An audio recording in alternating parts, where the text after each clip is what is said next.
อาจารย์สวัสดีครับครับผมครับผม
Hello, everybody.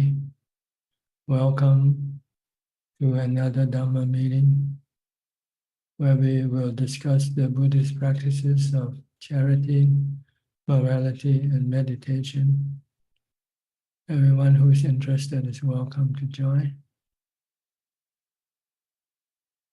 We will start with our first participant, which happens to be Jordan from Bangkok. Hi, Jordan. Good evening, Tanajan. You gave a wonderful description last week of the functions of the mind, Vedana, Sanya, Sankara, and Vijnana. And so I've been practicing about 2 hours a day, and from my understanding of your teachings, I'm just trying to leave the body alone, and it seems to me like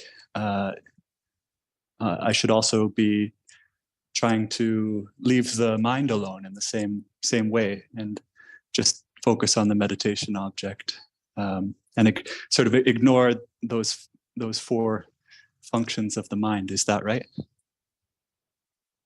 Well, you just have to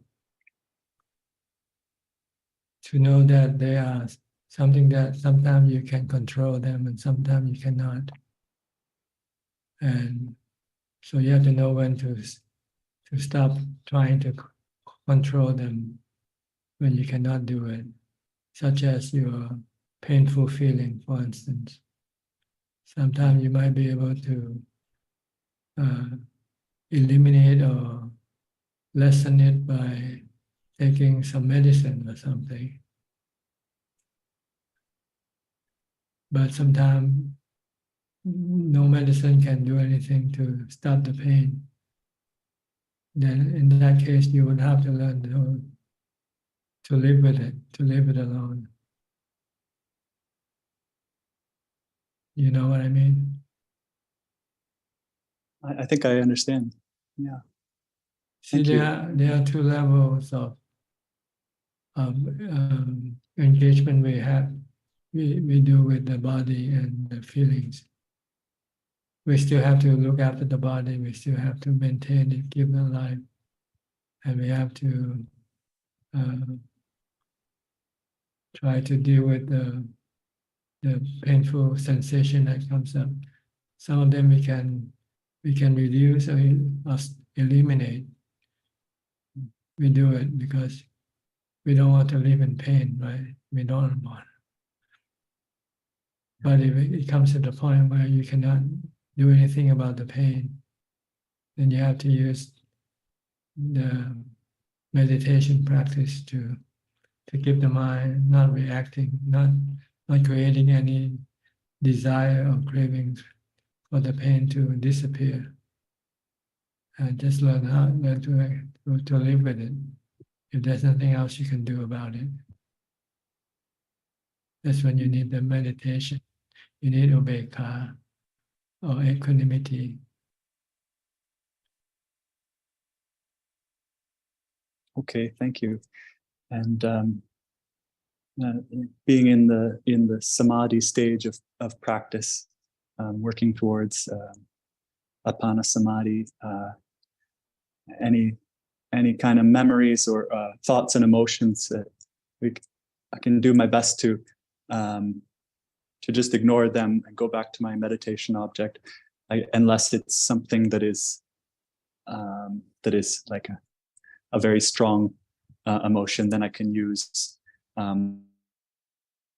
kind of contemplation to help it dissipate and then go back to the meditation object. Is that right? Well, if you can ignore it, that's the best thing to do. Okay. Just keep focused on your meditation object. But if you find it difficult to focus, then you might have to use contemplation or investigation to figure out what's causing your mind to be restless and agitated. Is it sexual cravings, or is it anger or something? Then you have to use a certain type of remedy for each particular type of agitation. If you have sexual cravings, then you have to use a super contemplation of the unattractive parts of the body. If you have anger, then you might have to use metta, loving kindness, forgiveness. You want to treat people nice. You don't want to get into any confrontation with anybody. So you want to just forgive and forget. And when the mind eventually return back to normality, and you can focus on your meditation object, then you continue on with your meditation object. Okay. See what I mean? That makes a lot of sense. Yes, thank you. You can use your mindfulness to stick with the meditation object without having to deal with it. Using any special remedy, then you don't need to. But if you find it difficult to focus on your meditation object, the troubling issue keep coming up. It won't leave you alone. So you have to find out what's the trouble, what's the problem, and what remedy is appropriate for such a problem. If you have doubt, the remedy, if you have doubt in the Buddha, Dhamma, and Sangha, the remedy is go seek advice from the Buddha, the Dhamma, and Sangha for more information. Listening to Dhammatalk from the masters of the Buddha's suttas. This can help you eliminate doubts in the Buddha's teaching. If you have problem with sleepiness, then you have to maybe reduce your food intake. Don't eat so much. You have to go to meditate in a place where it's a little bit scary. When you're in a scary place, you don't feel asleep. You feel alert. That's why sometimes monks like to go to meditate in the cemetery or in the deep forest, where there are all sorts of dangers surrounding. And this will keep you alert, not sleepy.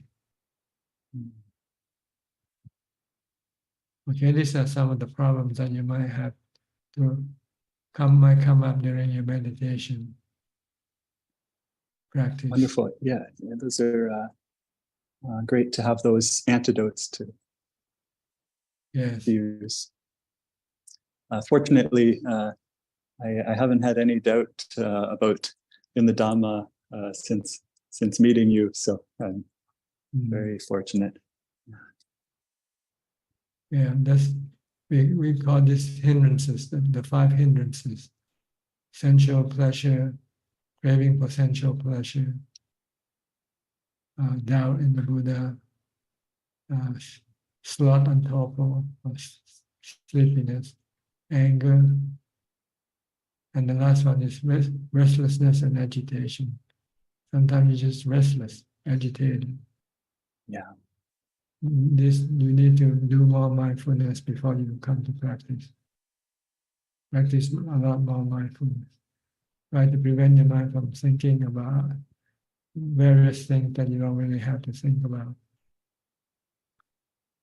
In all your movement of your postures, standing, sitting, walking, lying down, try to be mindful all the time. Then you won't have this restlessness and agitation problem when you meditate. But if you're dealing with things and issues, problems, this can linger in your mind when you meditate.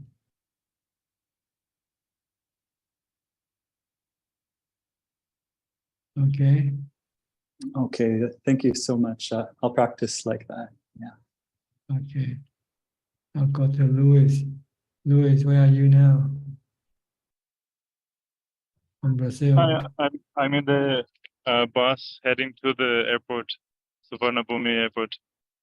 You fly leaving tonight? Yeah, I'm flying tonight to Delhi. Yes. Okay. Did you meet Jordan when you were here? Sorry, I couldn't hear. Did you meet Jordan, the person who just talked to me? Jordan, yeah, well, yeah. During his last 2 days, we I met. see. Okay. All right.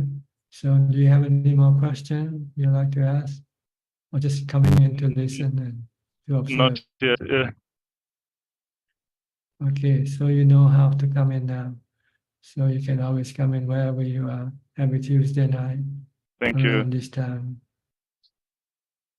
Okay. All right, have a safe journey. And maybe Thank see you. you next year. Thank you. Okay. Next, Professor Ken from Switzerland. Good afternoon, Ajaan. How are you? I'm fine, thank you. Not teaching today. Yeah, I've just finished now.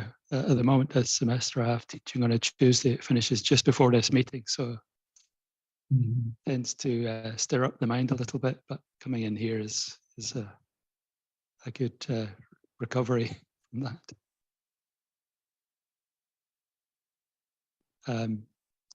I have a question, Ajaan. I've been thinking about the Four Noble Truths recently, and I have some degree of intellectual understanding of the Four Noble Truths. You know, I know what they are, but the actual understanding that we gain in the heart and really seeing the Noble Truths in real time. You have to meet the experience. You have to experience it. Then when you're getting sick or dying, then you can see the stress arising in your mind. That's the first noble truth. The noble truth of stress or anxiety, fear, worry. These are all considered to be dukkha. And that usually happens when your body gets sick or dying, or when you lose someone you love, separation from the ones you love, or separation from the things you love, like maybe your wealth, your money, your job, whatever. When this thing happens, you usually experience some sort of discomfort, mental discomfort. And that's what we call dukkha, suffering. And the cause of this suffering is not losing the job, not losing the things you love, but your attachment to them, or your desire to have them back, to have them to be with you all the time. So in order to stop this desire or this cravings for things that you lost, you have to look at their nature. Are they permanent or they're not permanent? They're not permanent. They don't live with you forever. Sooner or later, there will be a separation. Anatta, can you prevent it? Can you control it? No, you cannot.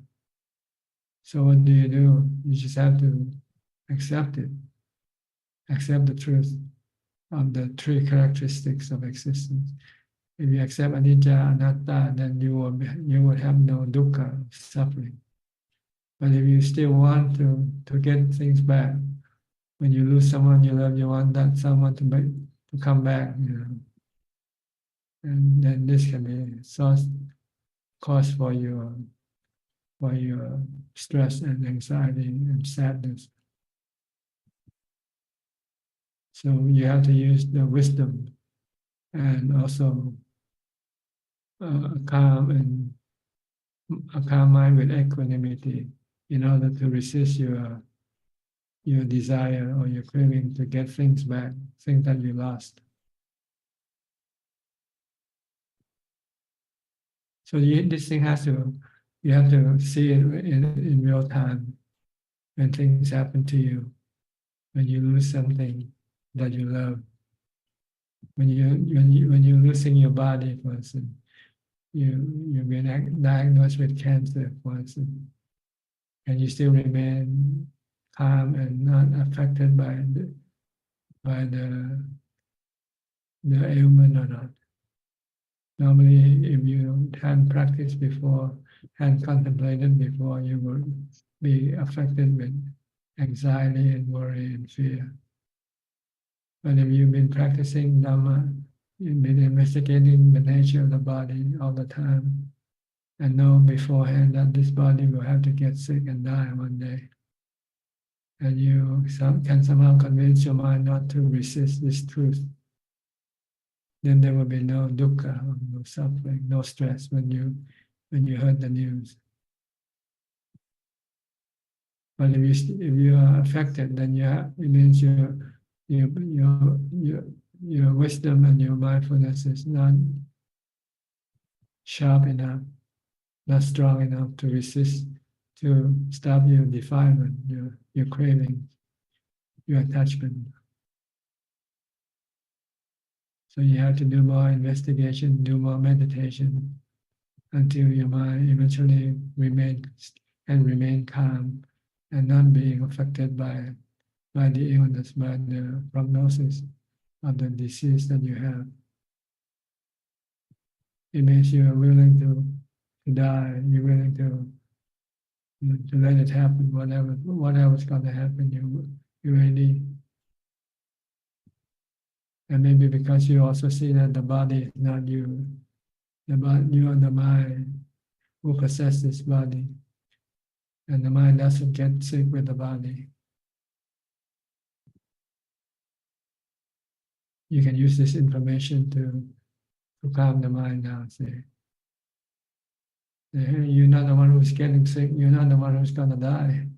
It's the body that gets sick, and it's the body that's going to die.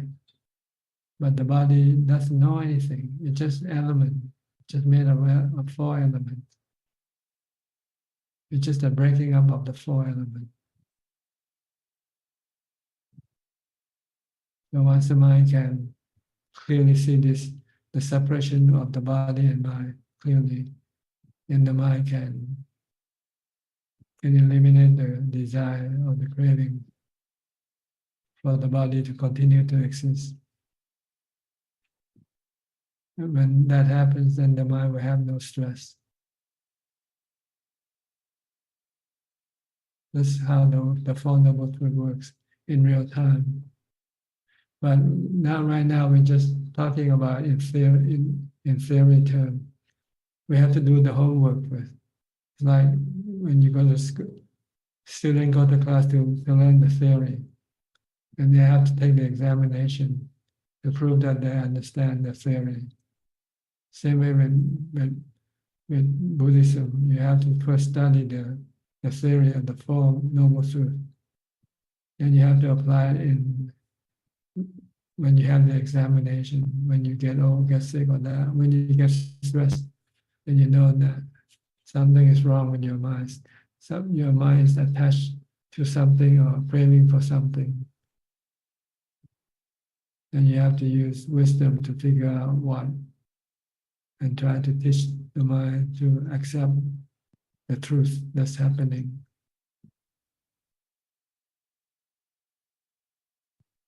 And the truth is, everything is anicca, dukkha, anatta.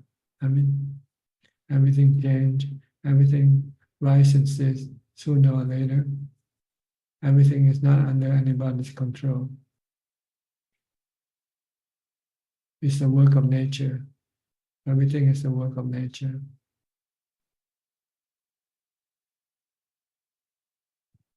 When you see that everything is work of nature, then you say, you cannot interfere. You start to leave nature alone.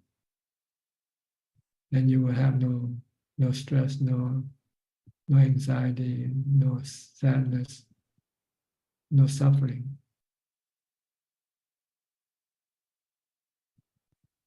Okay, so you have to wait until you have stress first to really to know whether you understand the Four Noble Truths or not, and know how to deal with the problem or not. When you have stress, and then you have cravings, some type of cravings, and you want to eliminate that craving, you have to have wisdom and mindfulness of samadhi to be able to let go of your attachment to. When you see things are not under your control anymore, things will have to happen regardless of whether you like it or not.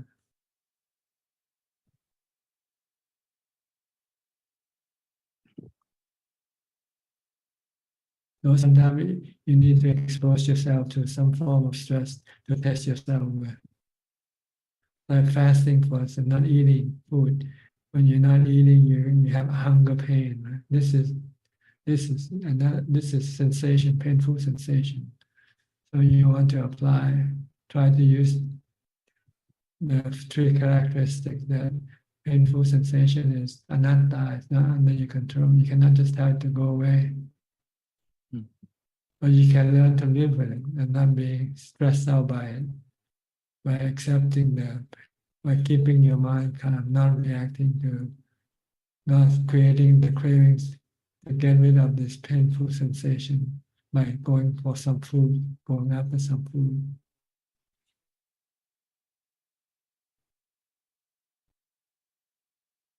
So sometimes you need to create stress to test the theory, to test your ability, whether you understand the theory and can apply it in real time or not.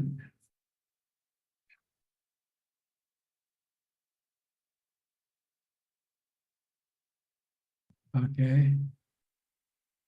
Thank you, Ajaan. That's very helpful. Thank you. All right. Go to Kok Seng from Singapore.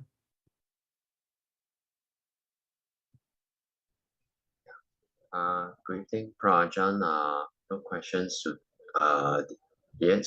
Just to update Prajan, tomorrow I'll be attending a 5-day retreat at Wat Palelai, conducted by Ajahn Martin. Just for your info. Okay, thank you. Thanks, Prajan. Next, Alvin from Malaysia, Kuala Lumpur. Namaskar, Ajahn. I just want to say my deepest gratitude to you for sharing the Dhamma with us. Ajahn, it has been 4 years since I joined this online class. I still remember it was on the May day of 2020 during lockdown. Thank you very much, Ajahn. Okay, you're welcome. You should thank the Buddha, because without the Buddha, we wouldn't be here. Yes. All right, he's our chief teacher. Without him, there would be no Buddhism as we know it. All right. Next, we go to Nita and Saket from California, USA. Yes, hello, Ajahn. I'm Saket, and Nita's listening in the background, I see. preparing. Where are you in California? Where in California? We're in Santa Clara in Santa California. Clara. No, that's in the north, isn't it? Santa Clara. In the Bay Area. Bay It's Area. Okay, good. and Ajaan, no specific question today. My in-laws are coming in a couple of days, and we are planning to give them a good time and focus on the Brahma Viharas, as you had also advised. There's considered to be dana, practice dana, generosity. Yes, yes, that. Sometimes you have to suspend your meditation practice if you have to entertain people. So you do dana instead, practice dana. And when there's no people for you to entertain, then you can suspend your dana practice and then come back and do the pavana practice. Or maybe you can do both. When you're not busy with them, then you can still meditate.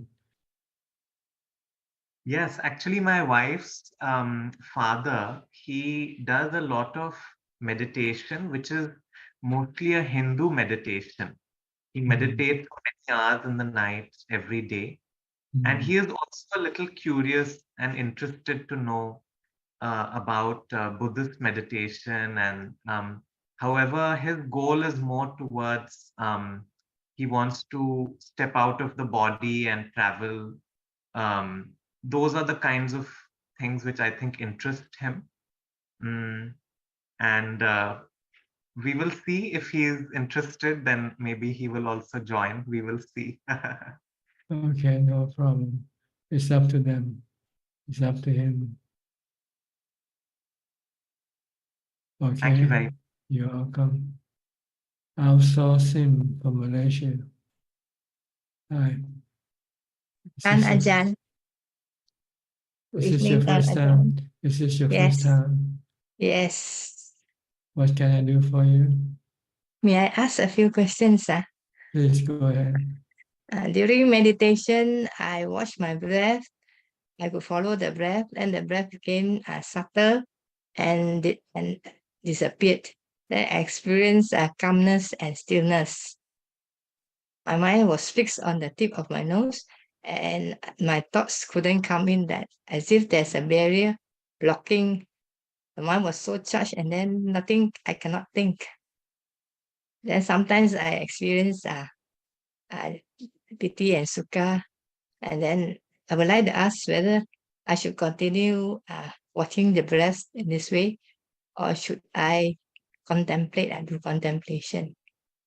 No, when you do meditation, you want to just still the mind and make it still for as long as possible. Don't do any contemplation at all. If you want to do contemplation, you have to wait until you come out from your meditation first. Then you can contemplate or investigate the nature of things around you first. People and possessions, that they are all under the three characteristics of existence, so that you would not be attached to them. Teach your mind to let go of everything, because sooner or later you're going to have to lose everything. Then you can then investigate the nature of your body and the feeling, so that you can then be let go of the attachment to your body and to your feelings. So this thing you need to do after you come out of meditation, not during meditation. That's why when I was meditating, the mind was so full of energy, cannot think at all. So I was thinking how to contemplate in this condition when the mind is so concentrated and no thinking can come in at all. That's right. That's why you don't contemplate. You meditate to stop your mind. This is the time when you want to energize, give the mind strength. What the strength of the mind is in equanimity, ubeka. You should have ubeka when you're in that state, when the mind has no love, hate, fear, or delusion. And you want to have that state of mind for as long as possible. Because the longer you have, when you come out your meditation, your mind will remain calm and peaceful longer. See, and then this will enable you to investigate the nature of things and let go of your attachment. And after you come out of meditation and investigate for a while, and your mind start to become agitated again or restless, then you should go back and meditate again. So this is the practice between contemplation and meditation. The contemplation is like going to work. Meditation is like going home to rest, to sleep. You need both of them. You don't do them at the same time. When you go home, you don't work at home. You eat and sleep. And when you leave home, then you go to work. After you get tired from working, you come home and rest. This is the way, the work of wisdom and samadhi. The relationship between these two is like this. One is to go to work, the other is to go home to rest. So you need both of them when you practice. Eventually, when you reach the stage of wisdom, then you have to alternate in your practice between wisdom and samadhi. Because if you don't rest in samadhi, your investigation or contemplation can become restlessness and agitation, and turn into restlessness and agitation. When you feel that your mind starts to become restless, then you need to go back and go practice samadhi to calm your mind down. Okay, and anything Okay, else? the second question is when I go for retreats, I will do both walking and sitting meditation. But normally at home, I don't do any walking meditation. I only do sitting meditation. Is that all right? Yes, but you can do mindfulness practice during all your activity. Yeah, you have to be always focused on what you do. Don't let your mind go someplace else. If you're eating, focus on your eating. If you're taking a shower, focus on your taking a shower. Don't think about other things. This is like walking meditation. When you walk, you don't think about other things except walking. Using the mantra, if you're using the mantra. So you should practice mindfulness all the time, regardless of where you are and regardless of what you do. Only time you don't practice mindfulness is when you go to sleep. Yeah. Other than that, as soon as you get up, you have to start mindfulness practice right away. I try doing mindfulness throughout the day, but sometimes during meditation retreats, my mindfulness is automatic. I don't need any effort. The mindfulness is continuous and automatic. But normal times, I try to do mindfulness throughout the day. It's hard because you have so many distractions. You have work, you have people to deal with. But when you go to retreat, you are all alone by yourself and you don't have to do anything. So you can practice mindfulness 100%. But when you have to work, you have to deal with people, then you cannot focus on what you do. You have to think and react to people and things. But try to do as much as you can, though. Yes, when thank you. When you don't have to deal with people or things, then try to calm or stop your thoughts by using your mindfulness. Okay. Okay, thank you. My son would like to ask you some questions. Okay, go ahead. Never mind. Thank you. Thank you, Ajaan. Ajaan. How did you find about this room, this meeting? We went on YouTube to find about it. My son searched for it. I asked my friends, they didn't know. Then went online to search for it. I see. Nowadays, easy. Just search online. Okay. Okay. Nice to meet you. Nice to meet you. Thank you. Practice go better, go well. Thank you. Sadhu, sadhu, sadhu. Okay. Next, also from Malaysia, Philip from Kuala Lumpur. Good evening, Ajaan. Greetings from Kuala Lumpur. Thank you for your teaching. I don't have any questions. I mean, like Alvin said, it's been 4 years on this platform. Previously, you always have a Thursday, right? Thursday on YouTube where you take the English questions. I understand on Facebook, where you do it on the hut on the hill, where I came and visited a long time ago. Yeah. Yeah, at the start, I just experiment with various methods. You know.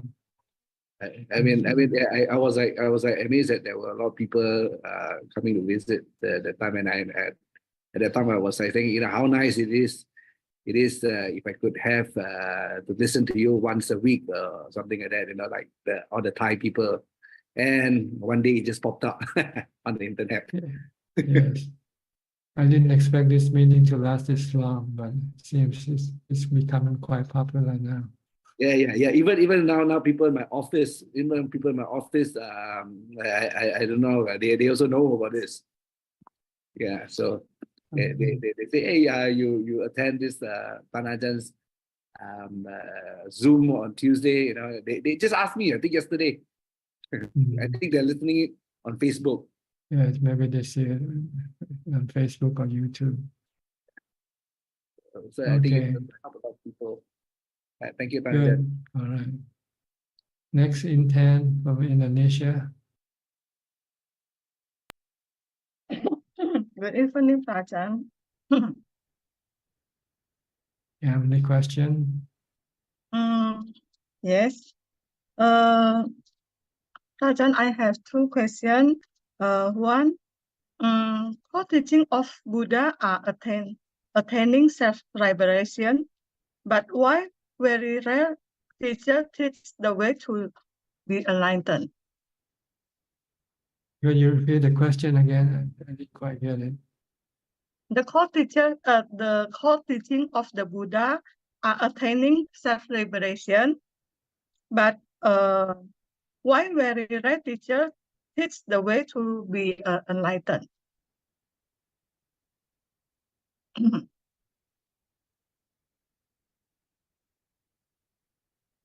Enlightenment and liberation is the same thing. Liberation from suffering is enlightenment.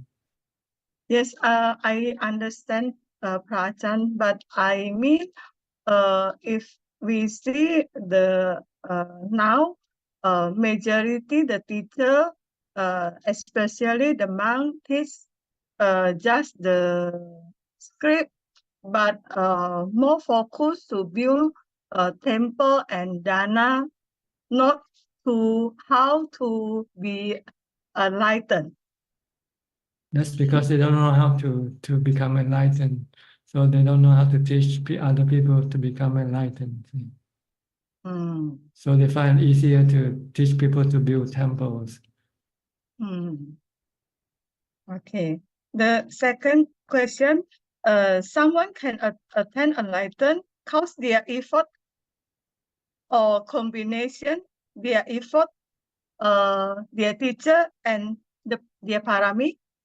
Well, you need 5 factors. The five spiritual powers. First, you have to have faith in the Buddha, Dhamma, and Sangha, Sattha. Second, you have to have really, you have to have the energy to put in the effort. Third, you have to have mindfulness. Fourth, you have to have samadhi. And fifth, you have to have wisdom or panya. If you have these 5 factors, you can become enlightened. Okay. So do you have faith in the Buddha now? Buddha, Dhamma, Sangha? Yeah. Okay. Do you have the exertion? Do you put in your practice? Do you practice a lot or not a lot? Not enough. Not enough. Okay. You have to practice all the time. You have to practice all the time. Yeah. Need time to make decision to full meditation. Yeah. You have to practice mindfulness, samadhi, and panya. now sometimes I also confuse between walking and meditation. Sometimes I worry if too much meditation, I don't want to walk. Well, you have to work to feed yourself. But you don't have to work to become rich. You know? Yes. So then you can have some time for your meditation practice. Yeah. Okay. Okay. Prajan, next week I cannot attend this Zoom meeting because I have a national gala dinner. Okay, no problem. You can come in anytime or leave anytime. There's no condition attached to this meeting. Thank So you, Prajan. don't worry. Feel free to come and go as you like. Okay. Even now, once you finish talking to me, if you have to go do something, you can also go. No problem. Oh I'm no, here. this is but I think this is how I learned a lot from Prajan. Okay, good. I'm happy that I'm not wasting my time. Many thank you, Prajan. I think Okay. I changed a lot. Okay, you're welcome. All right. All I'll right, go thank to you, Geg Prajan. Genso from Penang, also from Malaysia. Ajaan, yeah, very good to meet Ajaan once per week. Yeah, I'm listening, Ajaan. Okay, good to see you. Next, Yeah, we'll go thank to you. New Zealand with Anura and Ramya. Hi, good evening, Ajaan. How are you? Yeah. Good. So, good to see you again. So looking forward to this meeting. So, I have a question, Ajaan. So, yeah, meditation is good. So, using the parikama word is working. So, trying to keep Buddha away so can get to calm, peacefulness.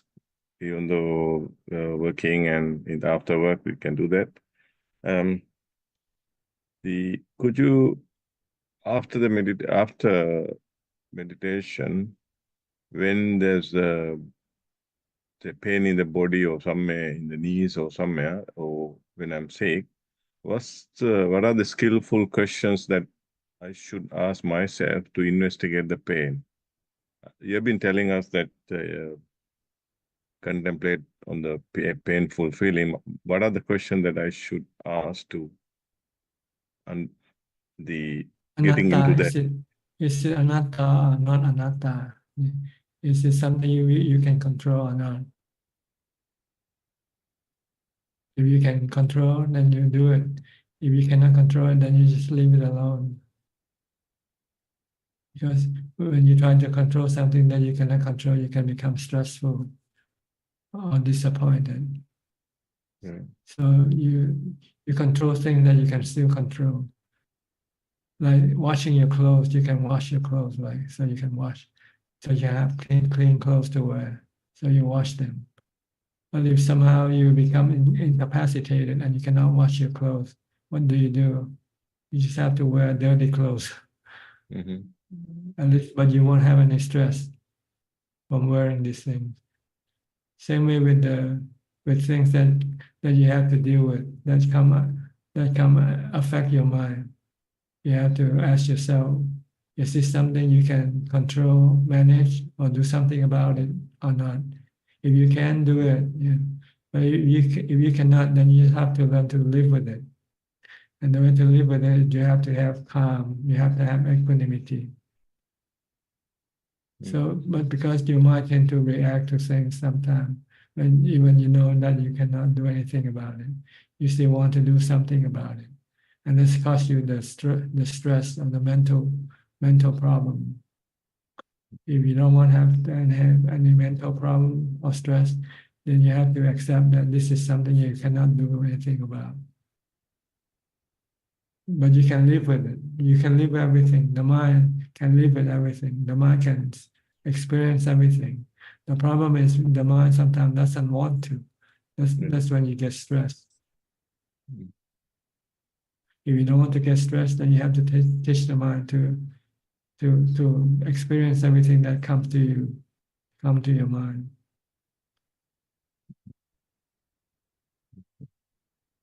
So sometimes, what can you do with the painful feeling? Of course, you can move your body and the painful will disappear. But we are here to learn how to deal with a situation in which we cannot remove the painful feeling. And what do? The harder we try to remove it, the more stressful it becomes. If you don't want to have any stress, then you just have to stop trying to remove the painful feeling and accept the painful feeling that is beyond your control. It's anatta. It's like the weather. Try to look at like the weather. We don't get stressed with the weather because we know we have to learn to live with the weather.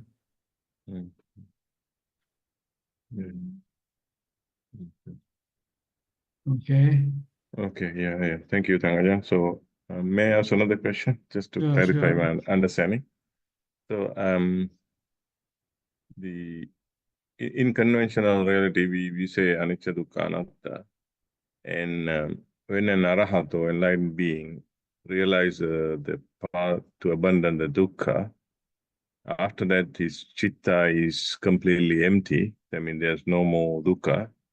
So that means for an arahat, his chitta, the anicca dukkha anatta won't apply, and so the chitta is permanent. Is that why it's called chitta is permanent? Is it my understanding correct, Ajaan? No, the chitta is permanent because this is the nature of the chitta. Whether enlightened or not enlightened, the chitta doesn't die. It exists forever. Only the difference between an enlightened person and an unenlightened person is that enlightened person doesn't create any dukkha because it has the it has the wisdom to see that everything is anicca dukkha anatta, and it cannot always control them. So an enlightened person will not create any cravings to cause and to create any stress or dukkha in the mind. But an enlightened person still experiences the same thing as an unenlightened person. The body is still the same body. You still get old, get sick, and die. But the reaction toward the body between an enlightened person and an unenlightened person is different. An unenlightened person reacts to the body with attachment and craving, whereby creating stress for them. See? Why an enlightened person doesn't react with cravings or attachment. It's just merely being aware, acknowledging, accepting. So as far as the mind is permanent. It's everlasting. It doesn't die. There are 6 things in the whole physical and spiritual universe that we exist. They are the 6 great elements. They call the 6 great elements: the water, the earth, the water, the wind, the fire, the space, and the knowing element. These things, they don't die. They're not destructible. Let's put it that way. But they can form into human body, form into animal body, form into trees, mountains, planets, and so forth. They form and then they can also change again, deform and reform again. This is the building blocks of our existence, all things, the 6 great elements. And the most important thing of all this element is the knowing element, in which we all have one. We have this knowing element. And our problem with our knowing element is that it's delusional.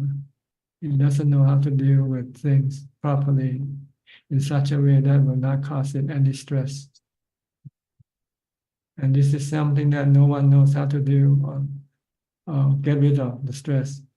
Only occasionally, once in a long time, come a very smart, intelligent people like the Buddha we have discover how to suppress or how to eliminate the stress within the mind, which is caused by the mind delusion.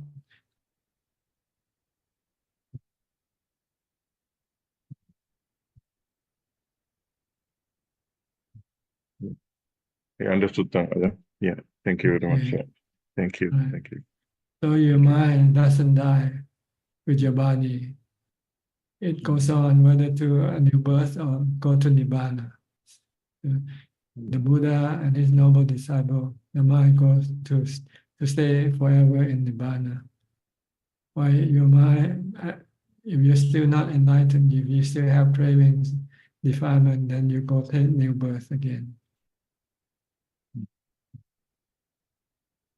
So the delusion basically appears greed or hatred. So we always have these two in our mind. Yeah, because Yeah. your delusion will deceive you to think that to be born is good. So you can have more happiness, more fun. See? When you're born, you have a body, and you can go and do anything with your body.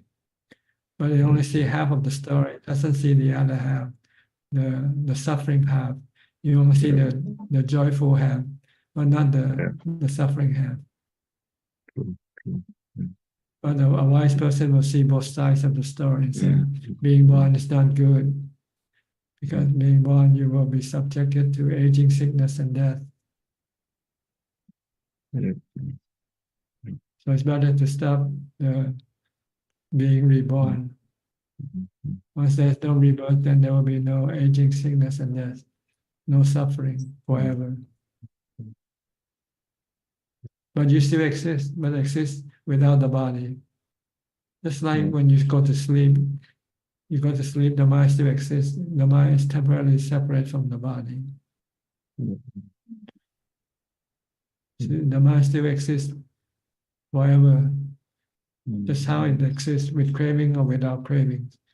If it exists with craving, it will go take a new birth, a new body.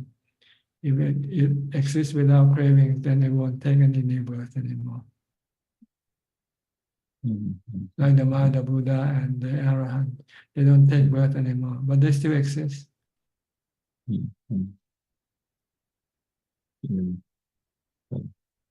With supreme happiness, paramang sukham.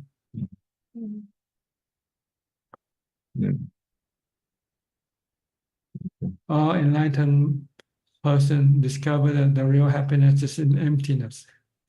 Yeah. To have nothing is a supreme happiness. To have something is supreme dukkha, supreme suffering.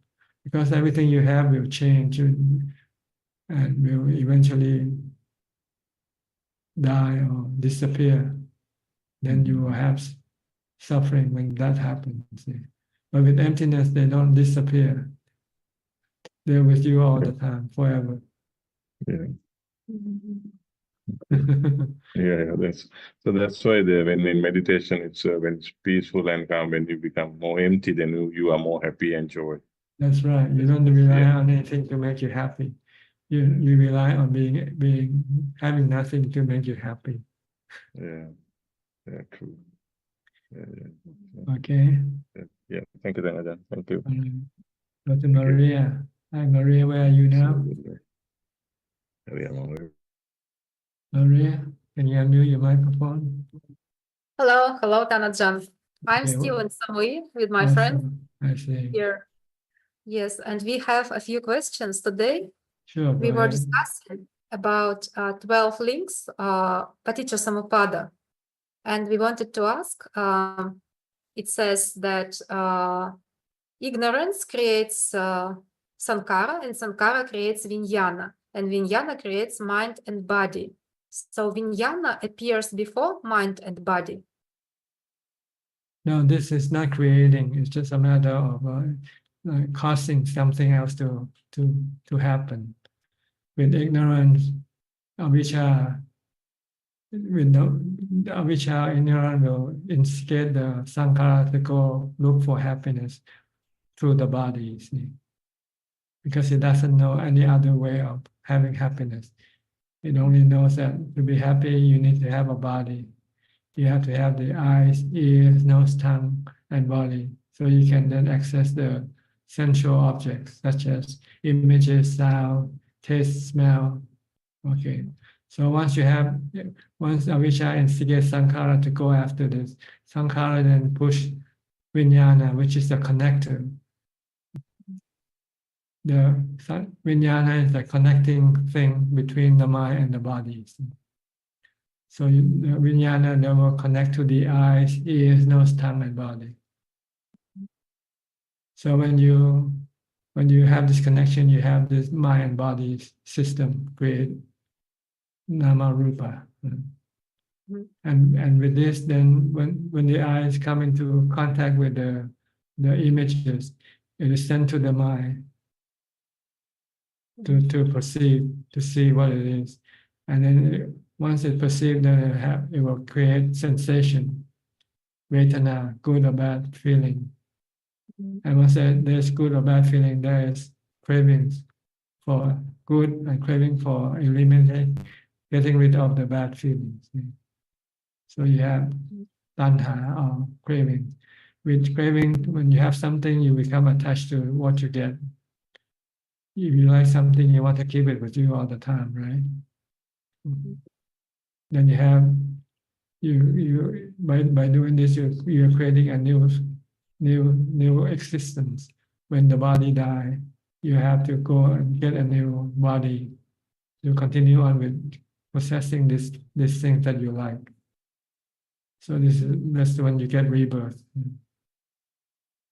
So the problem with the chain here is the cravings and the attachment, that you have to use wisdom to stop your cravings and stop your attachment by seeing that this thing that you crave for or attached to anicca, dukkha, anatta, they can cause you suffering. They don't only give you happiness, they also give you sorrow or sadness when they change or when they disappear. So when you see the three characteristics of existence, then you can stop your cravings and your attachment. Then you won't stop. Then you won't have a new existence, a new rebirth. So our practice here is to teach the mind the three characteristics of existence, with the support of the practice of samadhi, because you need the strength of the samadhi to stop your cravings. Wisdom tells you the reason why you should not have any craving for anything, because everything is anicca, anatta.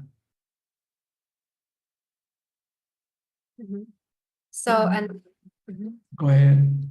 And we can judge on whether we have craving or not, because sometimes it's not so obvious. So when we feel stress in the mind, when we feel like tense, it means that we have craving for something, right? That's right. Sometimes you crave for alcohol, so you have to drink something to calm your mind, to calm yourself down. Some people need cigarettes, to calm themselves down.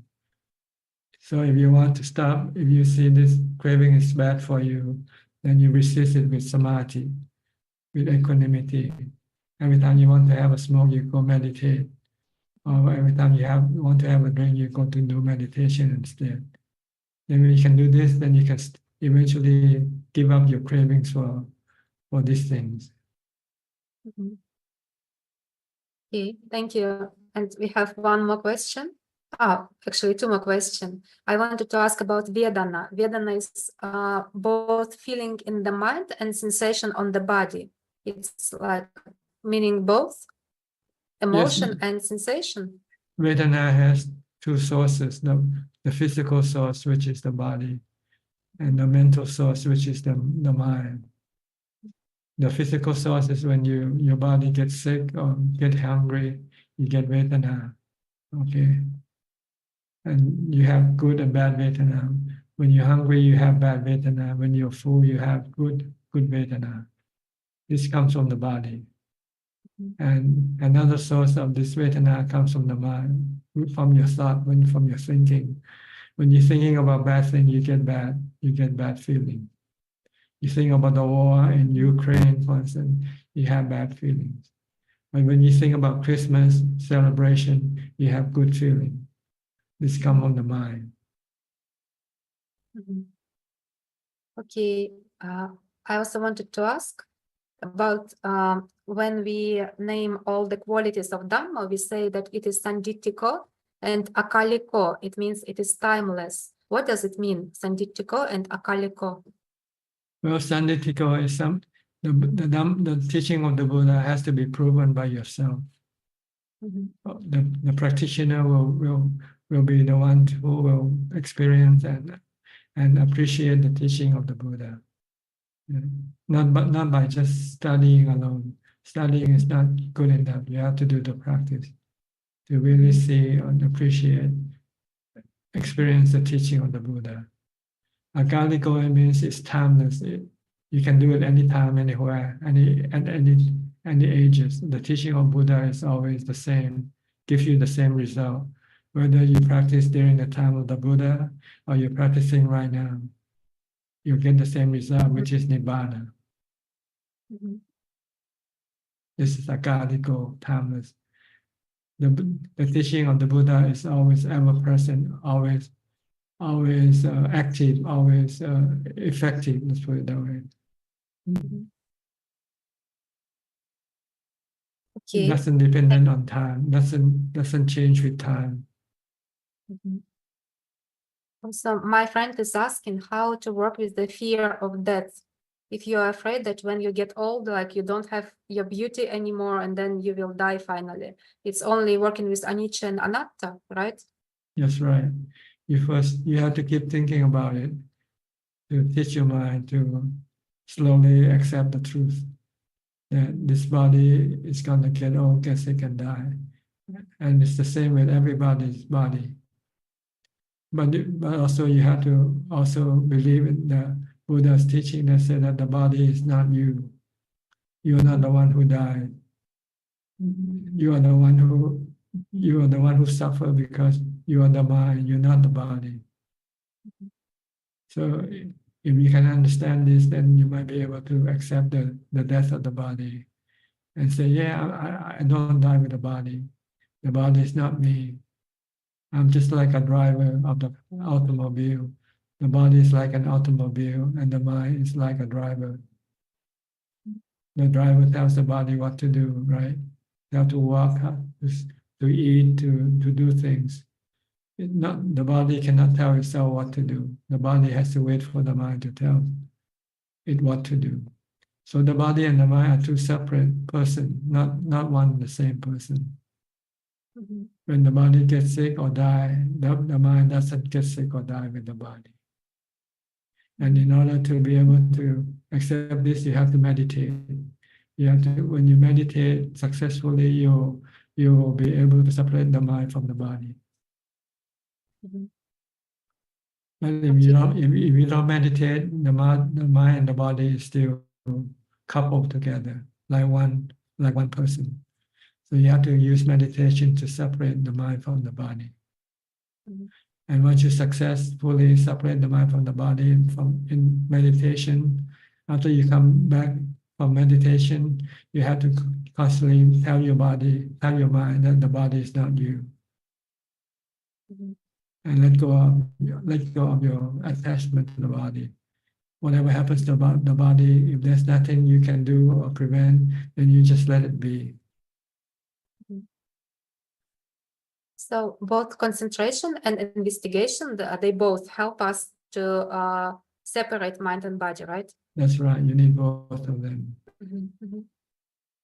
Okay, and last question. What happens if a person dies feeling much fear? For example, if the plane is going to crash, or if you fall down from a rock, so you're going to die, and the last emotion you feel is like great fear. Does it influence the process of rebirth?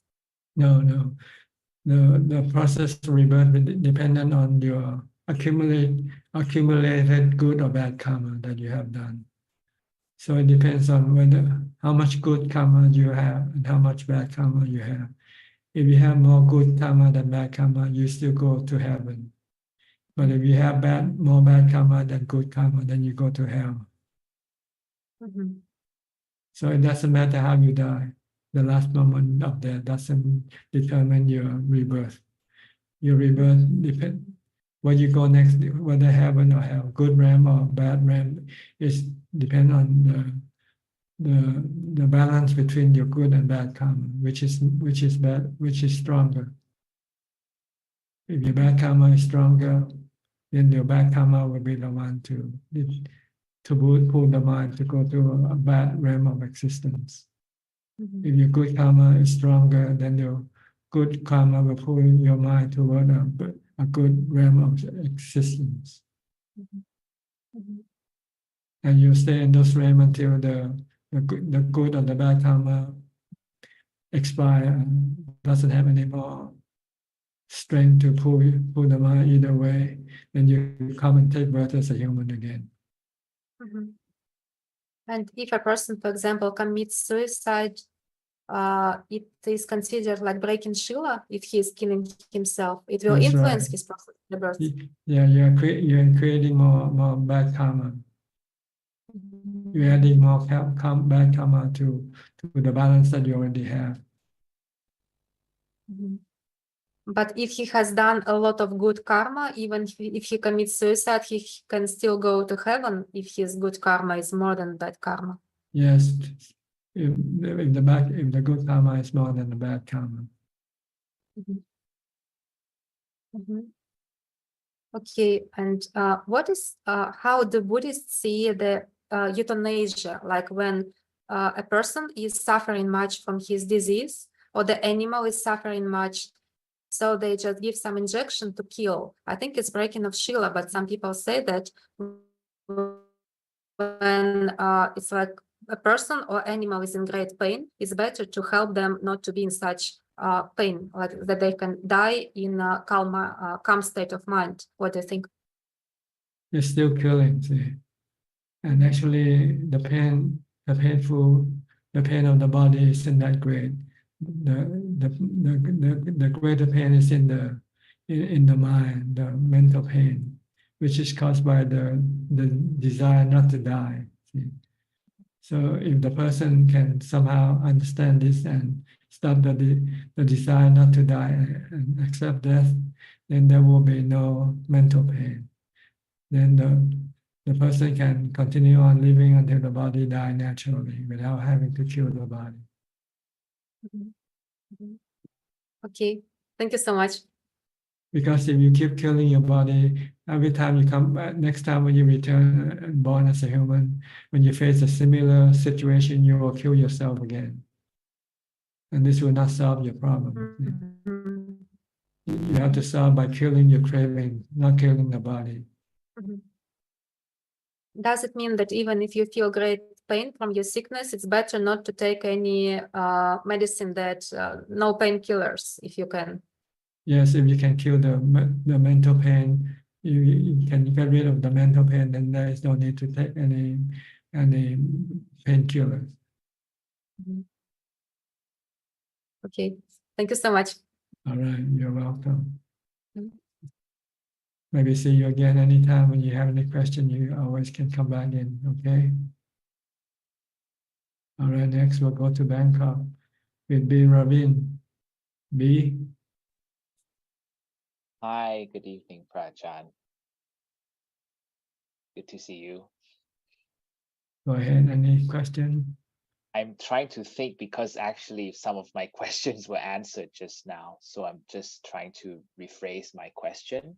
So maybe my question will be on the mind. So Prajaan, we talk often about the body being impermanent, and we should contemplate, meditate to get rid of our desire for the body.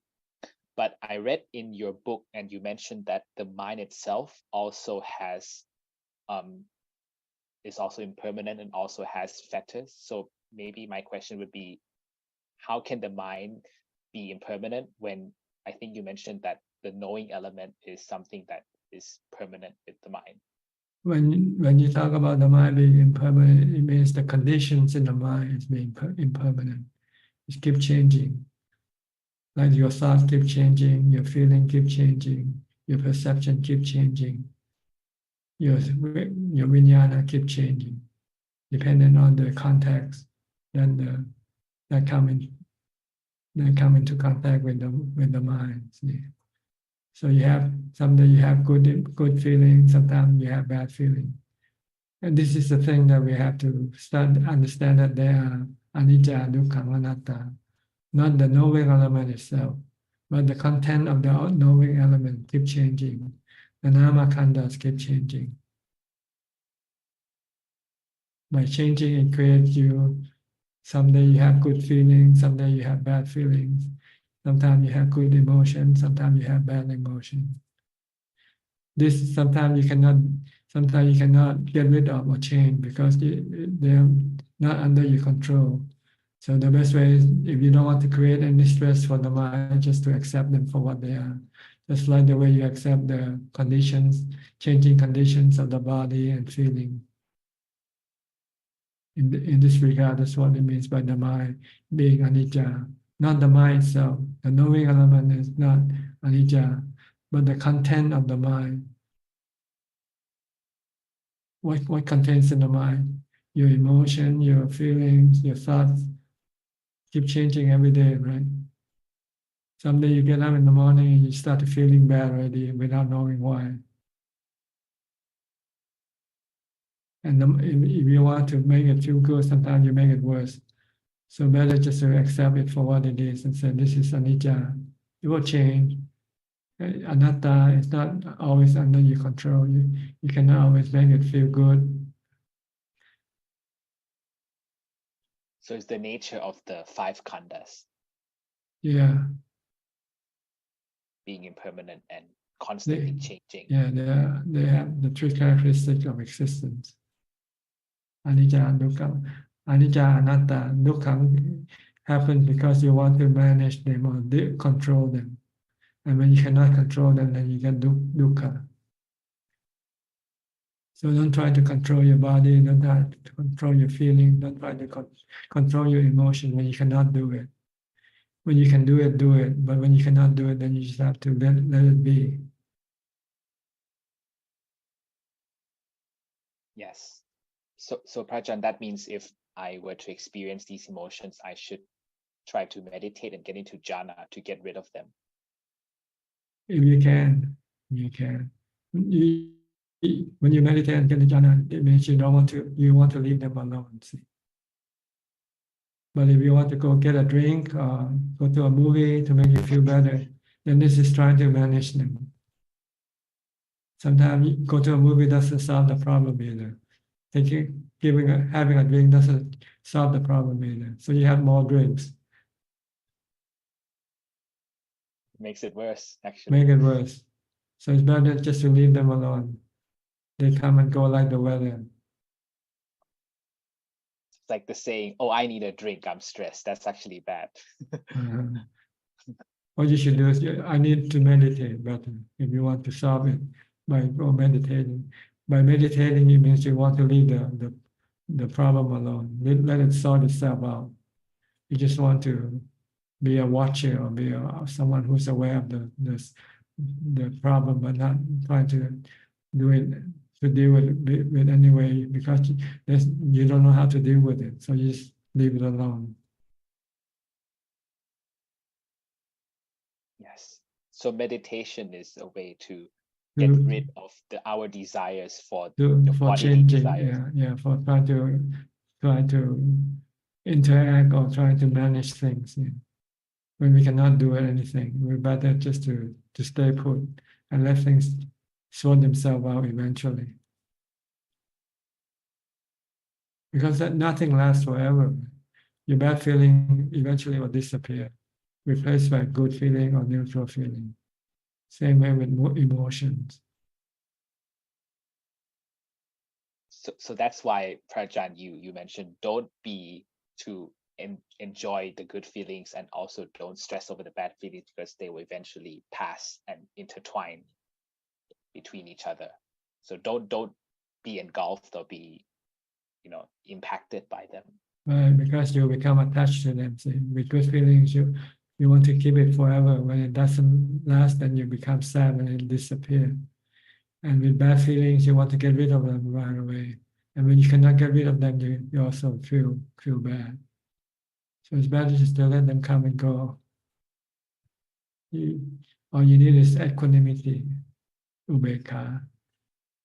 Once your mind has ubeka, then you can leave things alone. When you see them as being anicca and anatta. They still happen, they still exist, but your mind is not disturbed by them. Your mind remains calm. Okay? Yes, understood, Prajan. Thank you. You're welcome. Go to Sao Paulo now. Hi, Alfredo.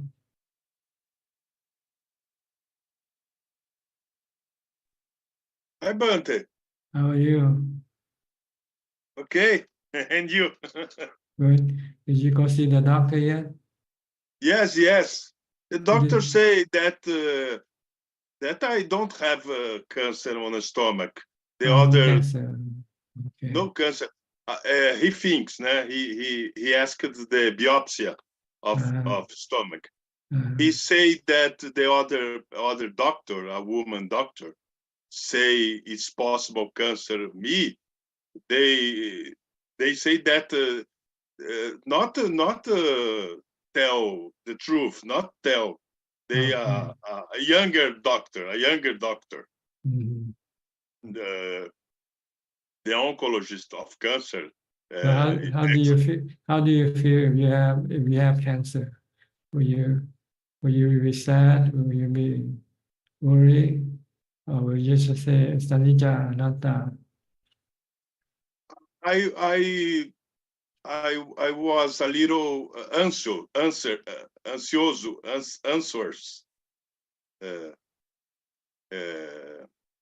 I change things. I change any things. I do things. I tell any friends. I'm a little busy. Mhm. It's good, but it's good. It's good to change. You know? Change is good. I think it's good. Change what? What? What do you mean? What do you change? I change any things that I do.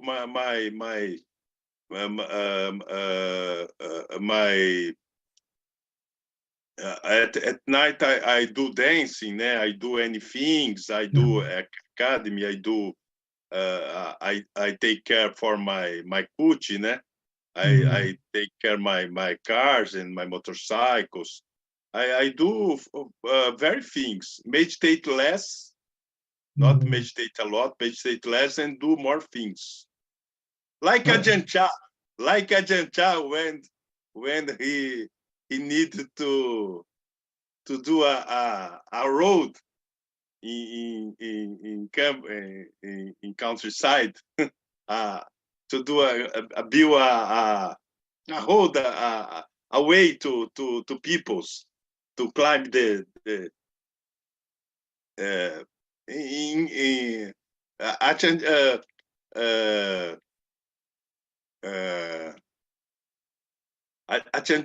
Suchart have to monks say to monks that they have to work, not meditate.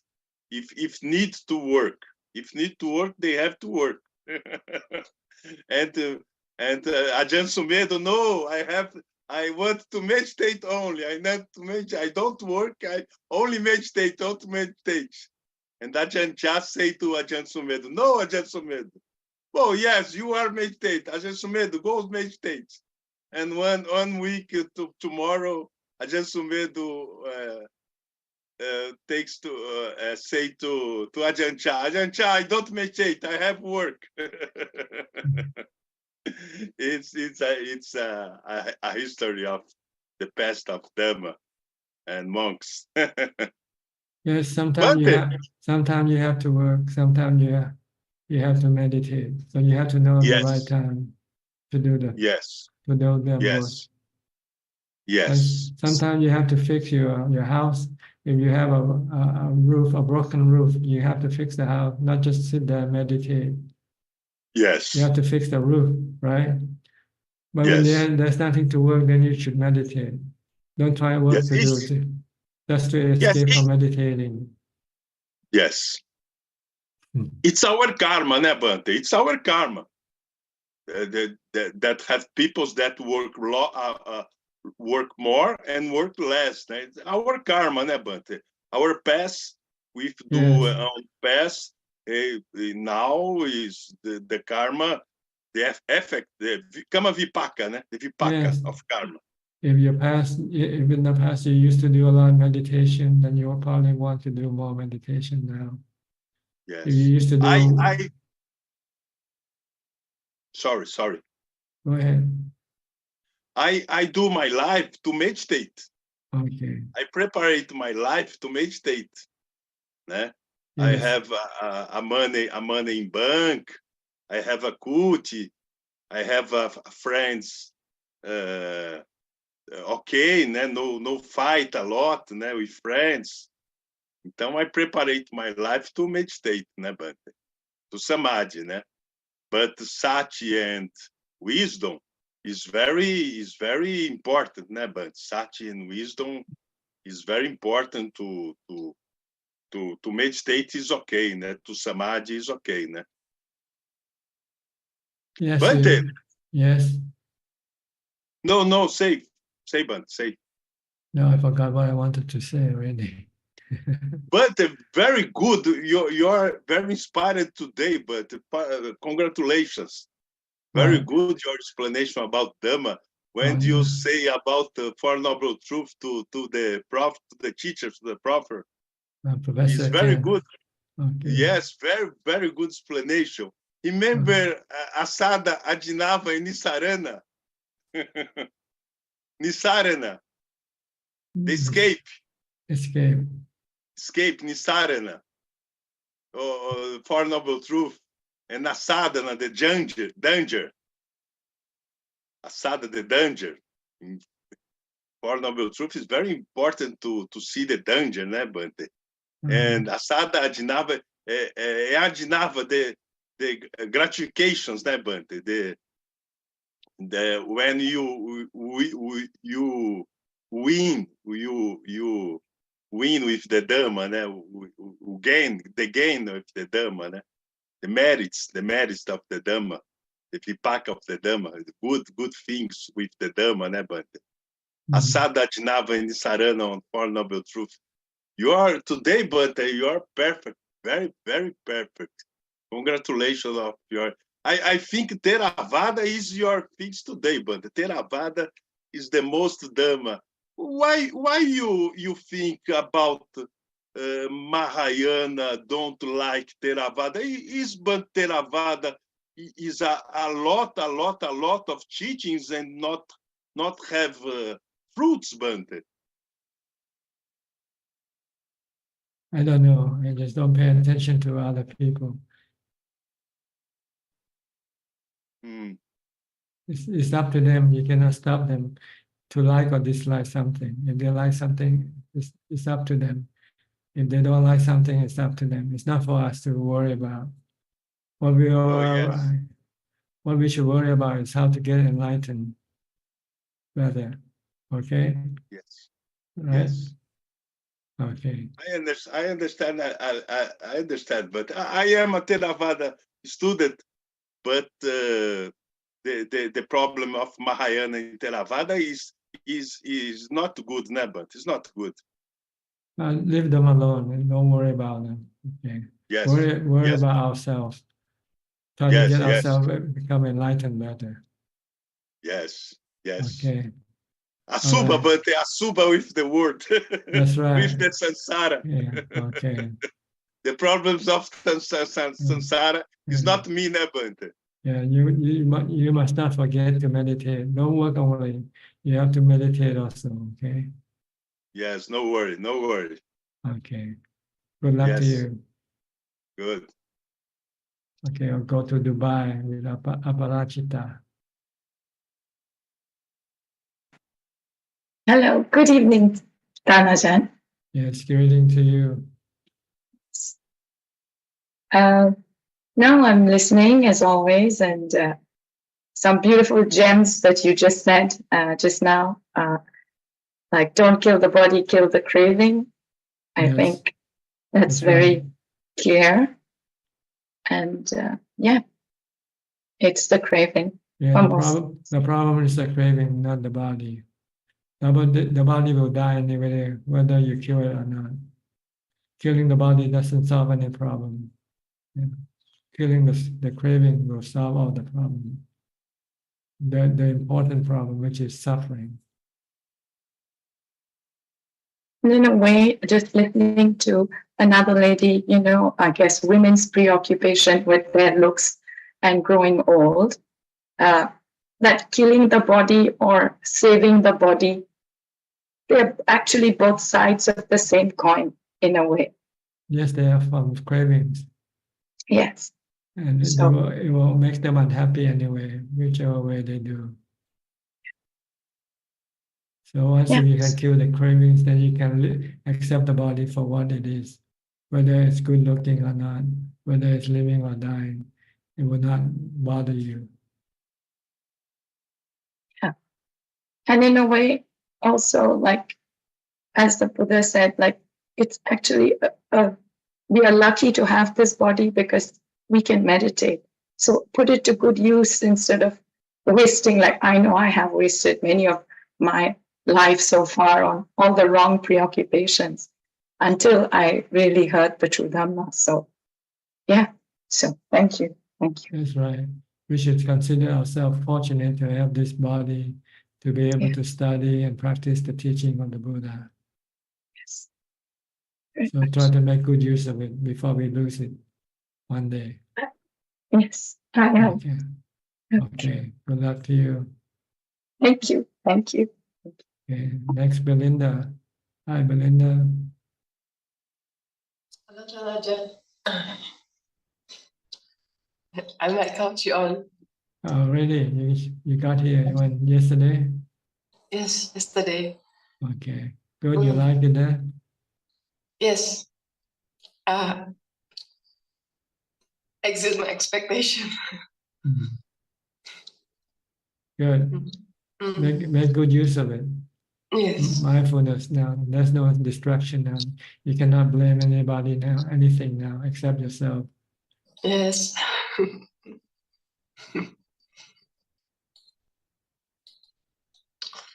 Yeah, Okay. I have dukkha to work on, Ajahn. I'm not feeling well, so it's the first the dukkha, the first the first noble truth. So now working on it. Yes. Not feeling. Just don't feel bad with you. Just as long as you don't make your mind feel bad with the sickness of the body. Accept the sickness of the body, then your mind will not get sick also. But if you worry about your body, then your mind is also getting sick with the body.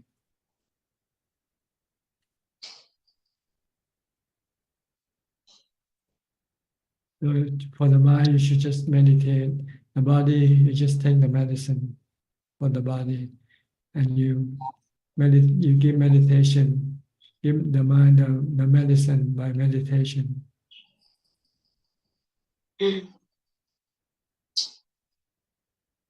Okay. Hope you enjoy your stay, and hope it's a fruitful stay for you. Thank you, Ajahn. Yes, I'm listening to this Dhamma. I listen to your teaching, like things changing, coming up, and all the tips on what to do in their lives. Okay. Thank you. Okay. I'll go to Vandana now. Vandana, I think from California somewhere. Long time no see. Thank you, Ajahn. I'm glad you remember me. Yeah, Yeah. You still send in your question from time to time, right? Yes, I do on Facebook. So today I think the Facebook started a little later. So I thought, okay, maybe only a live meeting. So I should go back and join. And I wanted to pay my respect and thanks to you for a long time. But then, yeah, so I couldn't. But my practice, I just want to say thank you to Buddha to connect me with all the good teachers, including yourself. And my practice been progressed very good since last year. I've been meditating for so many hours, and mind just want to stay in that state, blissful, joyful states. And now finally I just start to see that I don't have to get attached to that. And but the good thing is that when I'm working, I'm 100% focused on work, and the work goes really well and pretty quick. Because I'm a teacher, I have to read students' papers, but somehow it goes pretty fast and with accuracy. So, and then mind doesn't want to do anything else, just meditate after work. And I do walking meditation, sitting, started 8 precepts as much as possible for a few months, no entertainment.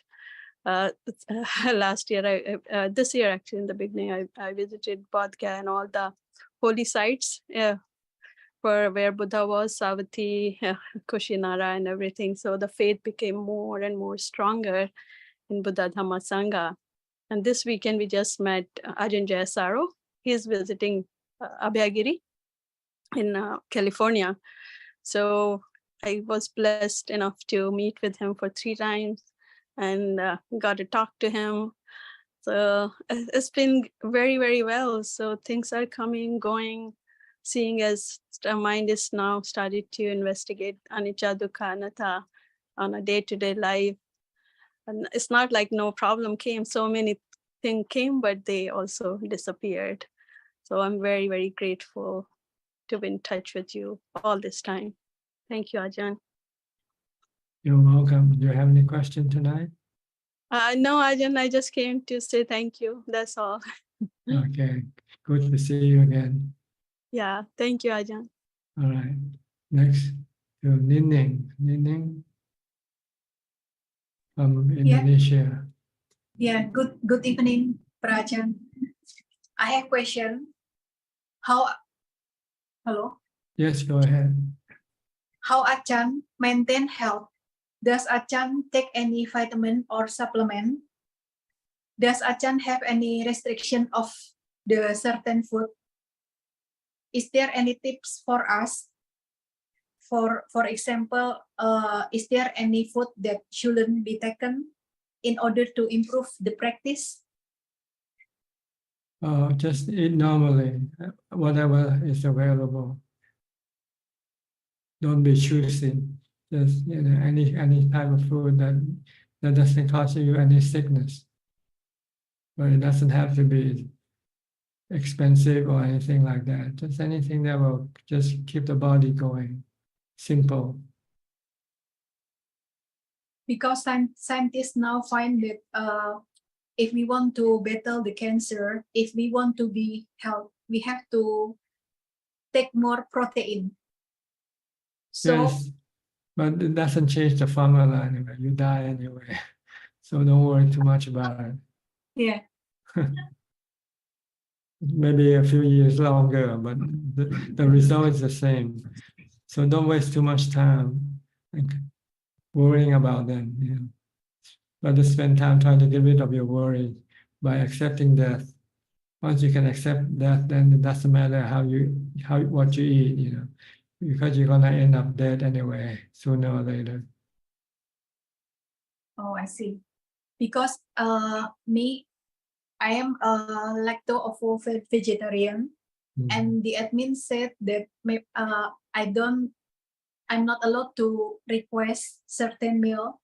So I just wondering if I plan to go to Wat Yan in June.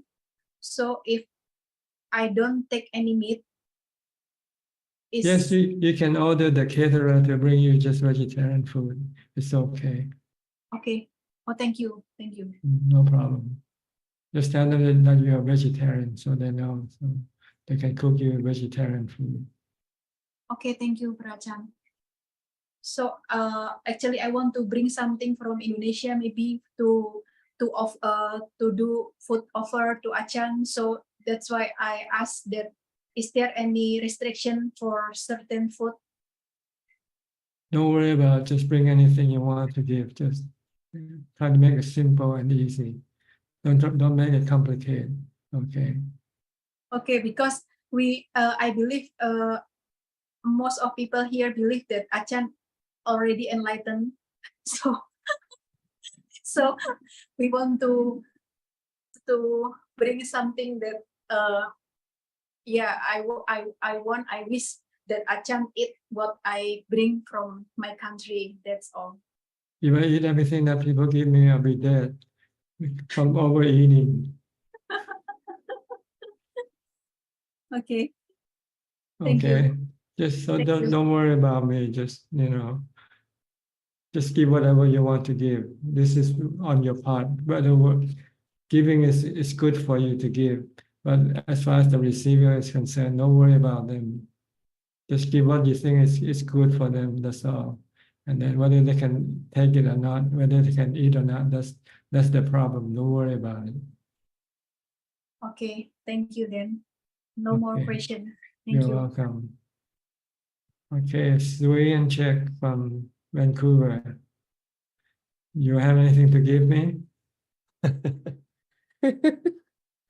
about a Rolls Royce? Give me a Rolls Royce. I like the golf cart that the people my friend just sent me a picture of you on the golf cart. Yeah. Um, I cannot walk or stand for long. I get pain in the back. So I have to sit. Can walk away for 5 minutes and then start to be painful. but you used to be on the bus, Ajahn? On the bus? That's before I get the golf cart. See. So whenever I feel painful in the back, so I have to get on the bus and rest for a while until the pain subside. Then I come back and walk again. So people decide to buy me a golf cart. Yeah. Then I can go through the whole route without interruption. The whole route that so that people won't miss out on Ajahn. Yeah. If not, they feel disappointed not Yeah, to see. sometimes they saw me. They saw me, but then when the time when get to them, I wasn't there. I was on the bus sometimes. Yeah. Must be disappointing. Yeah. But sometimes they have to go get on the bus to give me the food. Golf cart is such a great idea. Yeah. It's the speed is not too fast, and then yeah.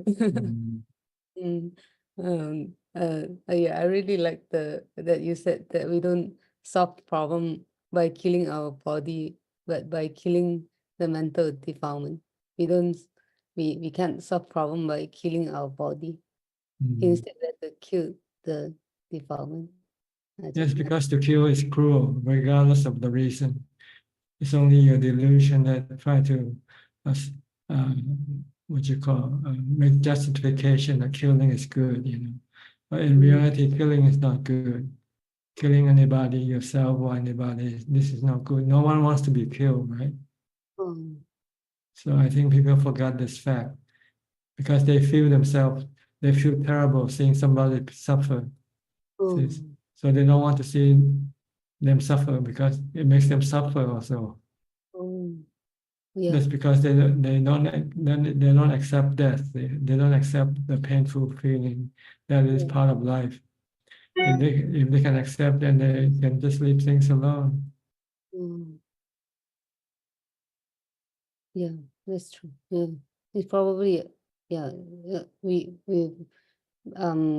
feel bad when you look at people's pain and then you don't want to look at it. So Yeah, but then by helping other people's pain by killing them, you show your cruelty toward them, not your mercy. They call mercy killing, but there's no such thing as mercy killing.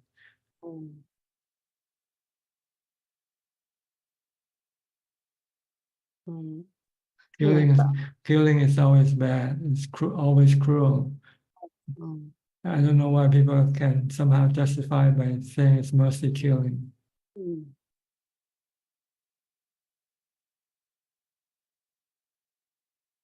To make them feel better. That's right, but it doesn't make them feel better anyway. Yeah. Yeah. Mm. But you said that like the just now you discussed about the Buddha's teaching being akalical is timeless. Yes, timeless. Well, how come it will disappear after 5,000 years?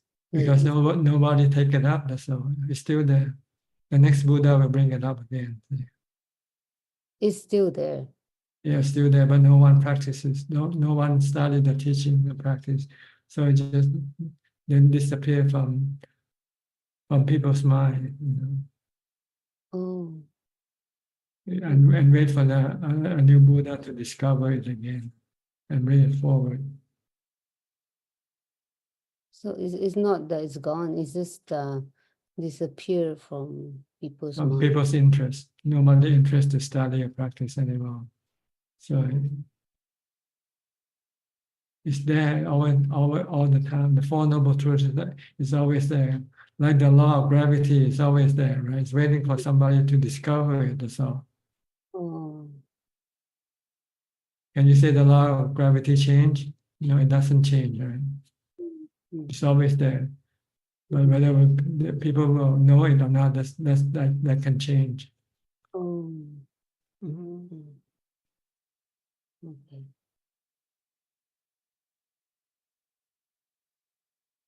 There will be a new Buddha, a new person to discover the Four Noble Truths and bring it to teach to other people. So we always have a new person to discover the Four Noble Truths after it has been disappeared from the face of the earth. Like our Buddha, when he practiced, there was no Four Noble Truths taught by anybody. Nobody knew anything about the Four Noble Truths.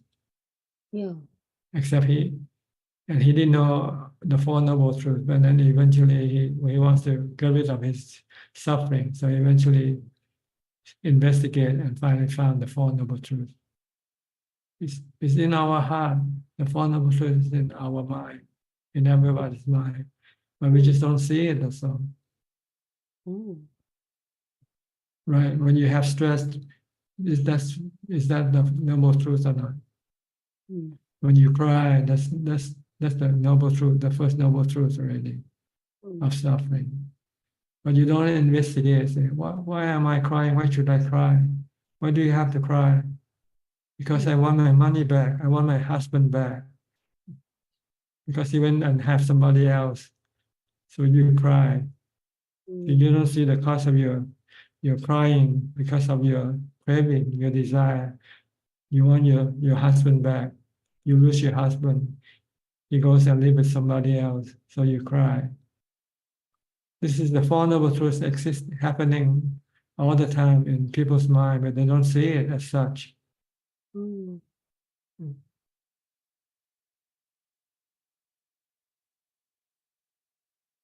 When you're sad, that's the first Noble Truth already.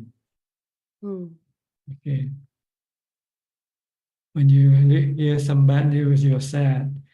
And what's the cause of your sadness? You don't want to hear sad news. You want to hear good news.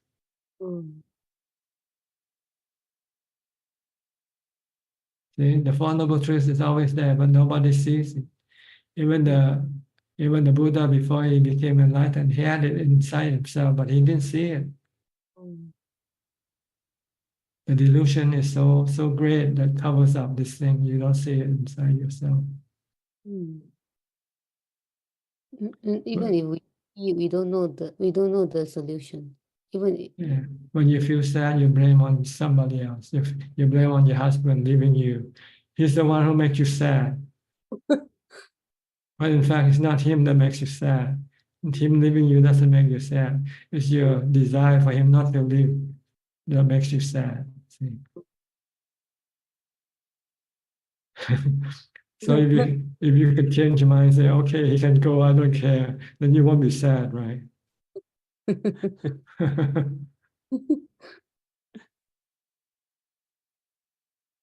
See, the noble truth is always there, but people don't see it. But like to me, it's like wow, it's like so many people in this world, but we all don't see it. Like Yeah, it takes just one person, once in a long time to be able to see these truths. yeah, and then Then wow. he can teach other people to see it. Oh. As soon as he saw it, he then taught the 5 ascetics, and as soon as he taught them, they could also see it. So, Oh. see, the first discourse after he taught the 4 noble truths, one of the 5 listeners became enlightened.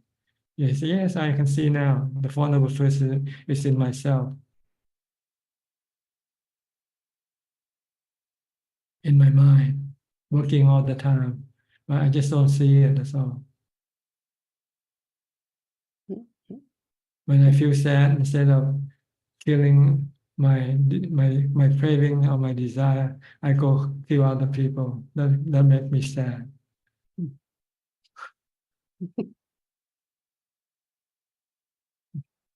Then you have to keep killing other people, because there will be some more people that will make you sad again. But if you kill your defilement once, and you kill it once and for all, then you will never be sad anymore. Yeah.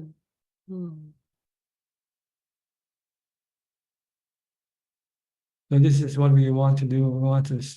We want to stop the second noble truth from happening. If it happens, we want to eliminate it or stop it. Which are your cravings, your desire.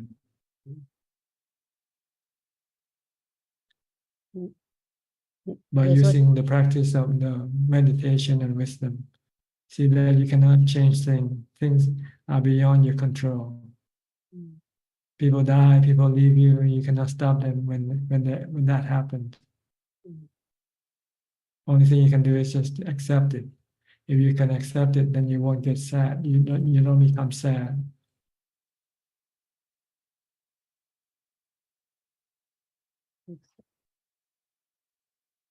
Okay. That's why you always ask us to thank the Buddha, Ajahn. Yeah, never- without him, we won't be here talking about these things. It all came from him.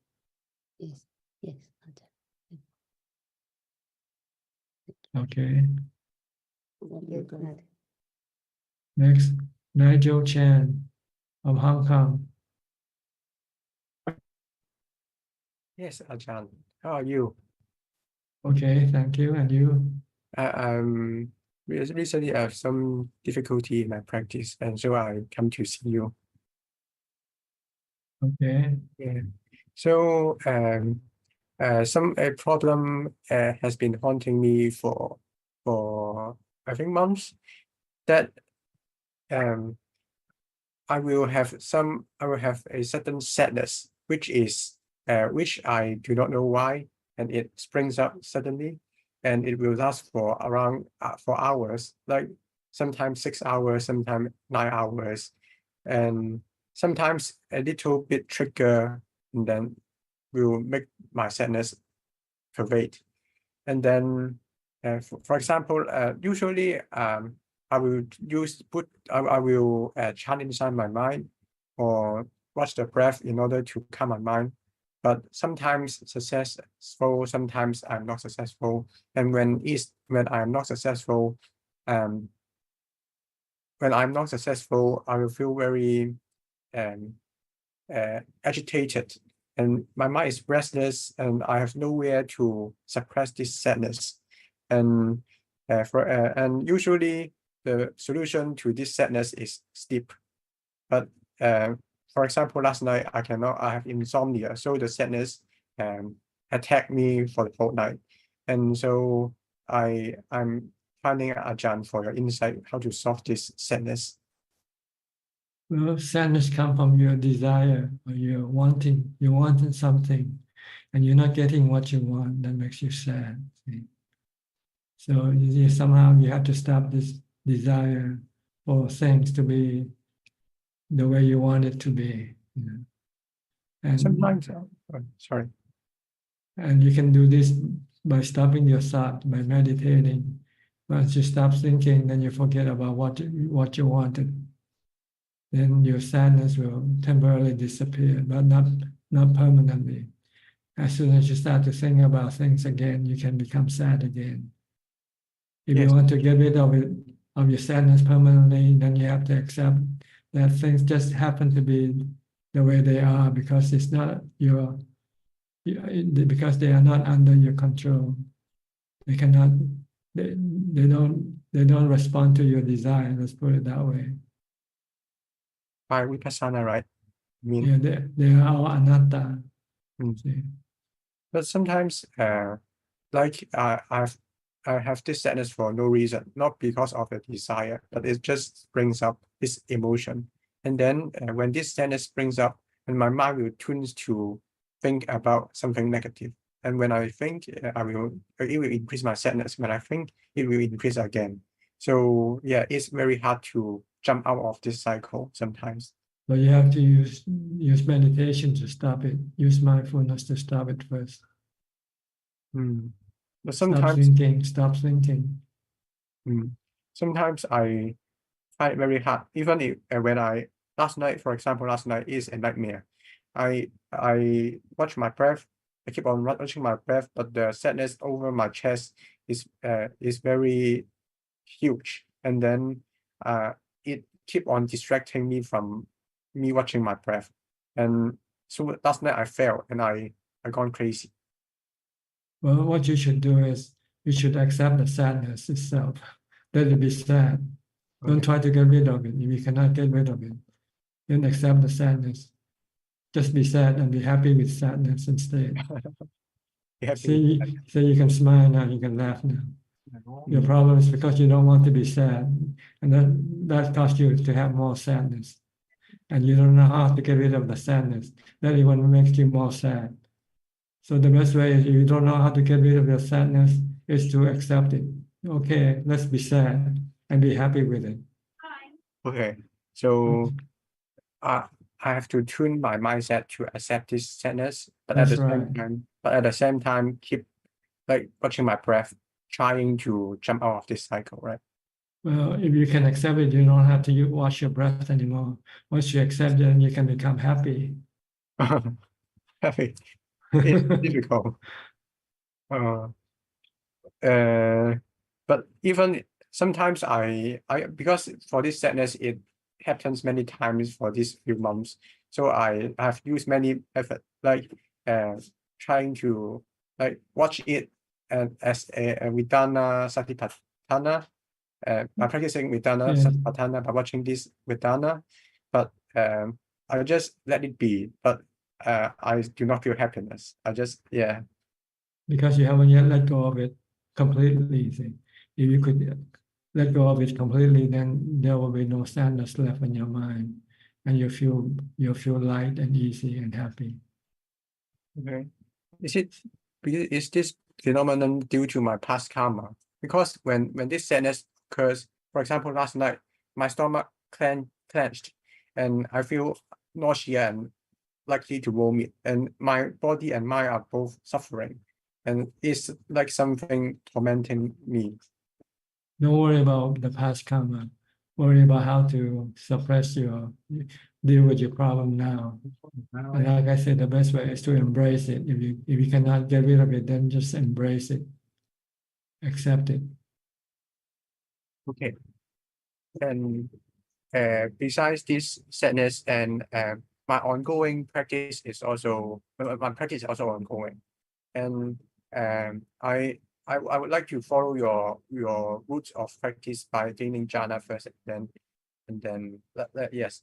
So from the time I practice jhana, it has been 6 months already, but still no breakthrough.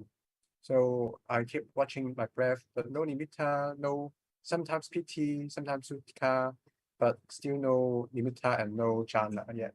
Your mindfulness is not strong enough yet. So you have to practice more mindfulness. You have to practice mindfulness all the time, from the time you get up to the time you go to sleep. Always be mindful of your breath, or be mindful of your body activity, movement, or be mindful of a mantra to prevent your mind from thinking and wandering all over the place. And if you have more mindfulness, when you meditate, your mind will become more calmer, quicker, and longer.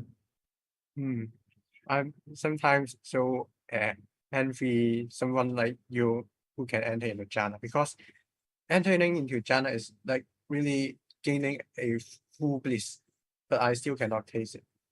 That's because you don't practice mindfulness. Envy other people won't solve your problem either. So try to be mindful all the time. As soon as you get up, start mindfulness. Okay.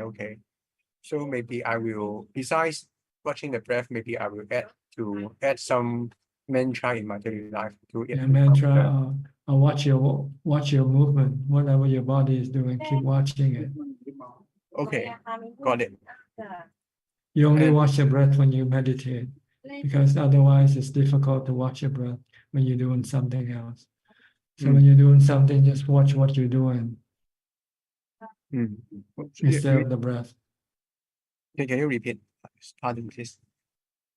When you're doing something, watch what you're doing. Don't watch your breath. If you're eating, watch your eating. If you're walking, watch your walking. Okay, got it. Only watch your breath when you sit down and meditate. Okay. Okay. The third question is about the chitta. So before someone has asked you about the chitta, and I heard that Ajahn said that the chitta is permanent. This knowing is permanent. But Buddha in various sutta claims that the chitta is not permanent, saying that the chitta is permanent is a wrong view. So could Ajahn explain why, for what reason do you think that the chitta is permanent, but not rise and fall very rapid enough to make one feel like it is a continuous and permanent? Well, it depends on what you mean by the chitta. You mean the chitta is the knowing element that it exists forever. Whether you call it permanent or not, I don't know, but it doesn't disappear. It's always there. But if you're talking about the conditions in the chitta, then this is changing all the time. The content of your mind keep changing. Sometimes you feel good, sometimes you feel bad. These are the content of your mind. But This is anicca. Sorry. Okay. But I heard someone's also some accomplished master who says that when an arahant dies, no chitta remains. So from your point of view, you think you will claim that the chitta will remains because it is permanent, right? After an arahant dies. That's right. The chitta always remains. It doesn't disappear. It just didn't go to zero, because you became enlightened or you die. It's still there. It's just whether it go take a new birth or not. That's all. Okay. So I see some controversy here. Some people will claim that the chitta is impermanent, it rise and fall very, very, very rapidly. Another camp like you will say that the chitta is permanent and it will remains when an arahant dies. Yeah, so I'm a bit confused. The Buddha said, use Kalama Sutta. Don't believe in anybody until you can prove it for yourself. So Okay. the point So that don't believe me, don't believe other people that you hear. Go practice and prove it for yourself. Okay. So the point that I can prove that this is when I became an arahant, right? That's right. That's when you become enlightened. Okay. Hope I can be someone like you, as enlightened as you. If you do the practice, you will. Okay. Thank you. You are my idol. Right. Yeah, thank you. You're welcome. Next, go to Singapore, Vince Chua. How are you, Vince? Yes, happy. Okay, you have any question? Yeah. Yes, Ajahn, for me, I'm very attached to the breath because I think we use the breath as a meditation object. Okay. And I got a little bit panicky when I lost the breath. I mean, in certain medical instances. So it seems like the breath is also the part of the body, right? So Yes. if we were to lose the breath, seems like I need another mental meditation object in order to stay on track. If not, the panicky mood kicks in because they have never been so panicky before. So yeah. So do we need a mental meditation object if let's say we lost the last breath? Yeah, because your state of mind tends to be a bit panicky. What, can you repeat the question again? I don't quite get it. So we are very attached to our breath, and in instance where we lost the breath, because the breath is part of the body, and do we so with the state of the mind gets very in a panic mode. And question is, if we lost the breath, because we are so attached to the breath as a meditation object, how can you lose the breath? How can you lose the breath? You're breathing every day. Because you don't breathe, right? Then you get panic, right? So the state of mind is like very different. Yeah, you have to breathe. If you don't breathe, you die. So in that instance, I was looking at it. It seems like Buddha is a better meditation object because I still have a mental object. Is that correct? You can use whatever you want. Yeah. If you use the breath, don't worry about the breath. If it disappears from your consciousness, it doesn't mean it's gone. It's still there, but you just cannot feel it. That's all. Okay. But I think just now you answered Nigel. I thought that was good. Maybe when if I lose it, just accept that I don't have the breath. Yeah. So it seems like a good answer for me when you answered Nigel. Yeah.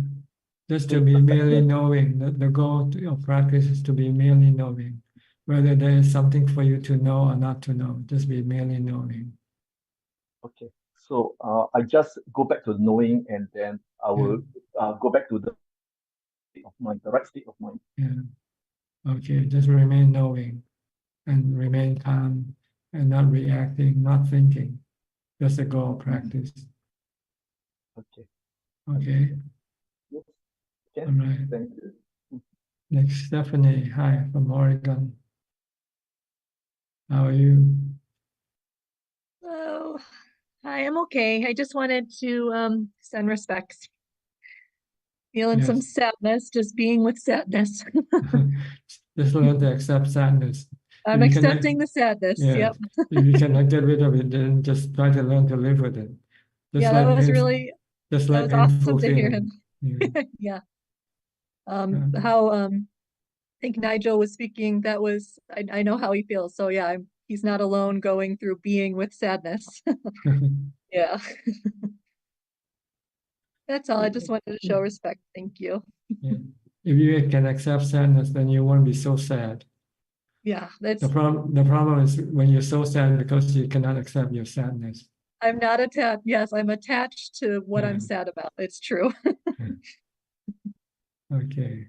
True. But if you can meditate, you can stop or temporarily stop your sadness when you meditate. True. Yeah. Okay, but if you cannot meditate and you cannot get rid of your sadness, then just try to accept your sadness. Yes, I'm grateful that I can still meditate. Yeah. Or grateful that you're still alive, you know. Yes. Grateful for this awareness. Yeah. Yeah. Okay. Thank you. All right. Next, Samanji. I saw your sister just now. Is she still here? Yeah, she's here, Ajaan. Okay. So She's you want to ask your question yes, yourself? Yes. Hi, how are you? How are you, Ajaan? You still in Sri Lanka? Yes, I'm in Sri Lanka. As soon as I arrived at Ajaan, I got sick, and finally it was COVID, and I had to be in the hospital for a few days with some breathing difficulty. because I left Thailand, I think 2 days, less than 2 days after I met you, but I was in 2 or 3 days in Chennai. I think from there I got it. For some matter, we went there as well on our return. It was so nice to meet you, Ajaan, and I'm so glad that I met you and also my husband. It was a real wonderful opportunity for us, Ajaan. You were so kind and you explained everything in detail. And thank you so much, Ajaan. Okay, you're welcome. I want to pay respect to you. Okay, good to see Today I you. don't have any questions. Okay, good. Hello, Ajaan. Yes, you Can have I some questions. Go ahead. I have a couple of questions. Now, Vesak season is coming up. Month of May is Vesak. It's a very important month for for Buddhists. And in Sri Lanka, many Buddhists, they give more importance to Amisa Puja than Pratipatti Puja. Amisa Puja in the sense they are very interested in going to temple, then make Vesak lanterns and pandals and etc. But I think what is more important is Pratipatti Puja than Amish Puja. What's your view, Ajaan? Like, shouldn't people pay more attention to Pratipatti Puja than Amisha Puja? Well, see, Amisa Puja is easy than Patipat Puja. So for most people, they just want to take the easy way out. So they do the Amisa Puja instead of the Patipatti Puja. But people should engage in Pratipatti Puja more.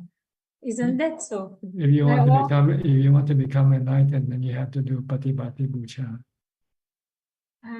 But sometimes some Sri Lankan monks also they encourage their devotees to pay more attention to Amisa Puja. They they collect funds to to get their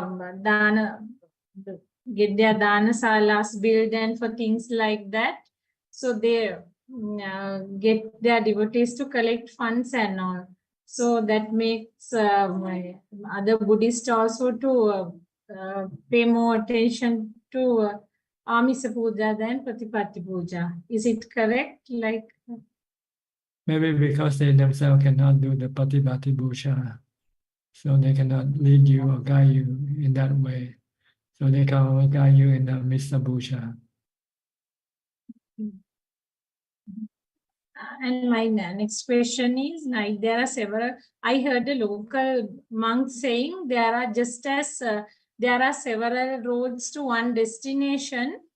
Similarly, to attain nirvana also, there are several paths. But he did not elaborate on what he said. He just said that, does it mean that to attain nirvana, we can practice several meditations like Asubha, Vipassana and all? Could you explain? Well, there's only one path to enlightenment. That is the Noble Eightfold Path. But the way to practice it might be different from one individual to the next. Some people might like to practice in the forest. Some people might want to practice in the cemetery once. Okay. Some people like to fast to help their practice. Some people like to use not sleeping as a tool to help them in the practice. So this can differ from character or from each person's character. I thought, Ajaan, I thought what the Buddhist monk meant was we have several types of meditations to attain nirvana, like Asubha meditation. That's what he meant by that. Oh, you need to have them all the required one you have to have. If you want to become an anagami, you have to use Asubha. Okay. Without Asubha, you cannot become an anagami, the third level enlightenment. What are the other forms of meditation? Like one should practice to achieve nirvana? See, this is not samadhi. This is vipassana.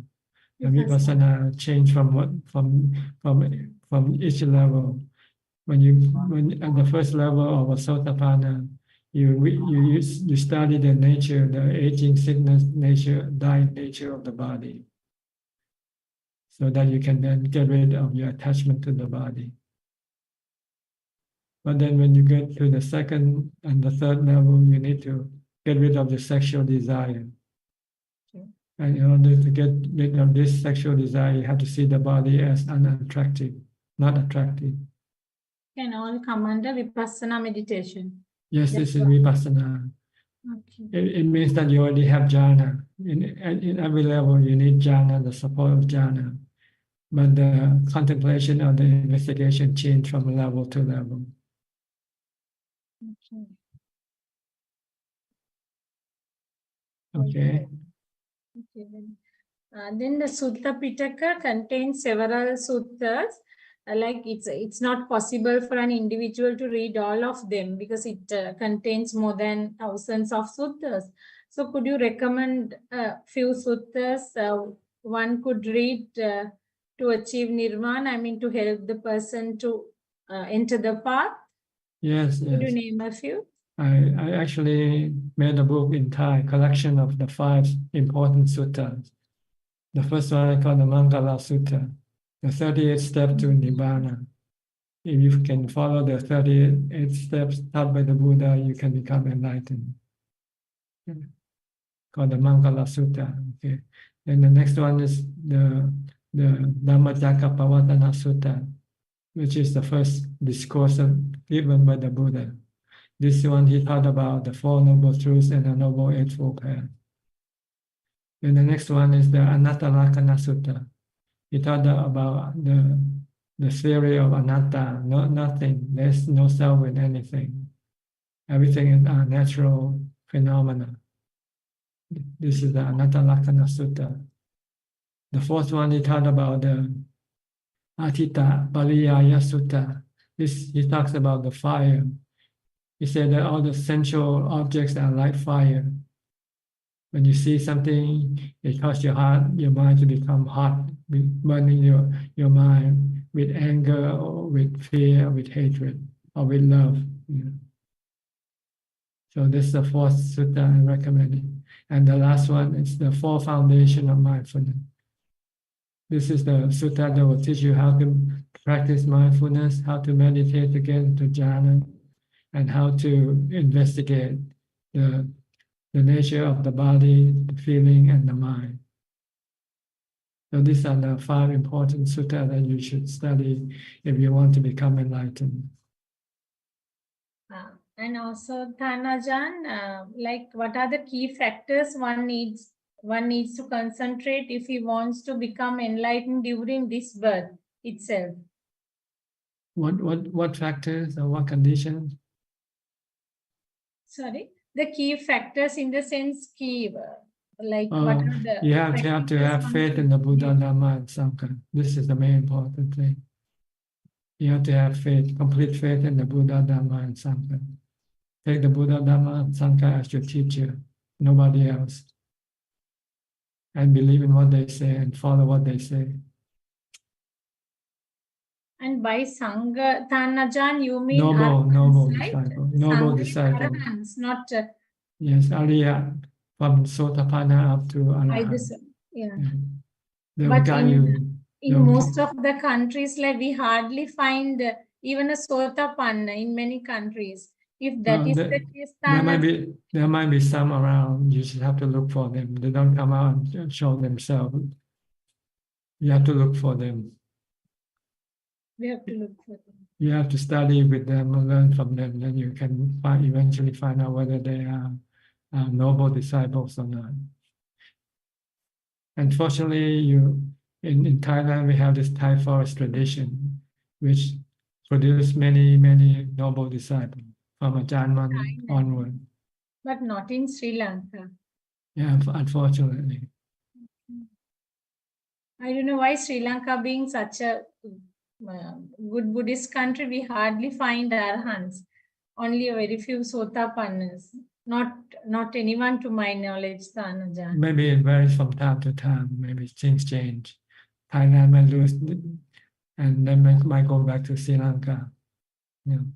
So it might go to America. Who knows? There are lots of monks in America now. So they just move around. Yeah? They change. It depends on each individual who follow the path, whether they have the ability to become enlightened or not.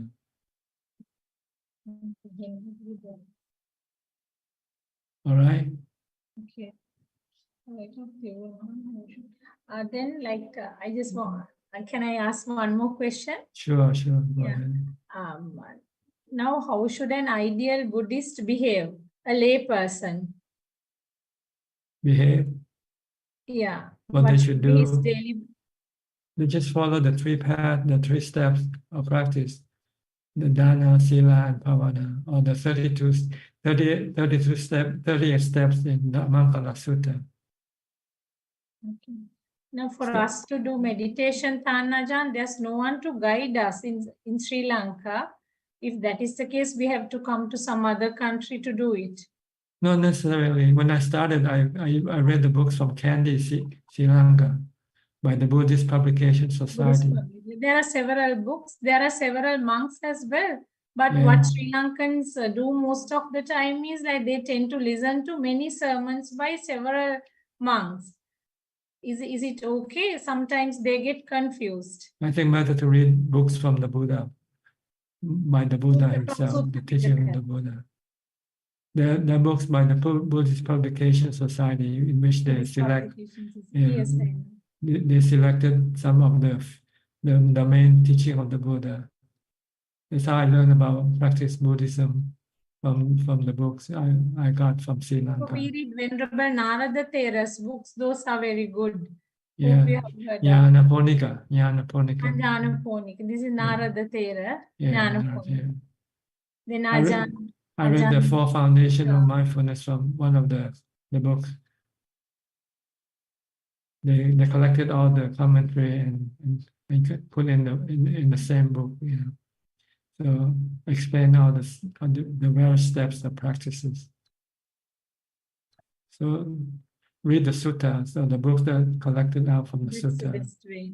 Yeah. We have to read either the English version or Sinhala version. Sinhalese is our mother tongue. English, because we can't, we are not well conversant in Pali. You can use But either best one. would be to read the Pali one, no, Tanaja? No, not necessarily, as long as you can understand. Is there a good English translation that you could recommend to read the Sutta Pitaka? Is Bhikkhu Bodhi's have? Yes, I got most of my first books from Sri Lanka, from the Buddhist Publication Society. Okay. They have a collection of three booklets called the 3 Characteristics of Existence, Anicca, Dukkha, Anatta. You can ask them for these three books. I'll do that. Can I ask one more question? Sure. During this Vesak season, in the month of May, people save a lot of animals from slaughter, actually. Cattle, cows and all. But there are certain monks who criticize that, saying that those animals are anyway destined to die like that. That's their karma to get killed, and there's no point saving their lives. And we would rather not think too much about the animals because that's their bad karma. So we should not go and save them from slaughter. Is it true? Like, shouldn't we do that? No, I think you should help people or animals if you can. There's no because harm. that's loving kindness. If we want to practice loving kindness. Save them from slaughter. Yeah. And everybody wants to be saved, even the monk himself. Ask him does he want to be saved or not. If someone wants to kill him and somebody came and helped to save him, would he say, no, don't help me. It's my karma to die or not? Yes, even I thought so. So we should save them and help them. Yeah, we should try to save if we can. Unless we cannot, then we just have to let it be the law of karma take its place, take its course. Yeah. Okay. Yeah, thank you so much. Nice talking to you. All right. I think we have more questions from Kunju, right, Kunju? Namaskaran. We have 5 questions this evening, and the first 3 questions are from the assistant Gmail, and they are from Herman Lee from Indonesia. Question 1. I have a Buddha altar in my house, which is modeled after a Thai-style altar, where tables are stacked upon each other, but a hypnotherapy practitioner who claimed to have psychic power said that my altar was wrong and would bring bad luck. Should I follow her advice to renovate the altar, or should I just continue practicing meditation and chanting with this altar? The Buddha said, what makes you good or bad is not the altar that you have in your house. What makes you good or bad is your karma. So believe in the law of karma and do good karma and don't do bad karma. That's all you have to worry about. Question 2. How often should offerings of fruits and flowers be made at the altar? You don't need to do anything with the altar. Just leave it alone. It doesn't change anything. It doesn't make you better or worse, whether you do or you don't do. Question 3. What should my mental attitude be when making offerings at the altar? Should I imagine that I'm offering these to the Buddha? Just think of the Buddha's enlightenment and teaching. That's all you want to do. Remember his teaching and follow his teaching. The next question, which can be summarized into three brief sentences. Avoid doing bad karma, do only good karma, and purify the mind. The next question is from Lee Tekwa, and it's from Facebook. Hi, Ajaan. If I'm constantly irritated by a family member's actions and behavior, what should I do to change this feeling of irritation to a feeling of loving kindness? Thank you.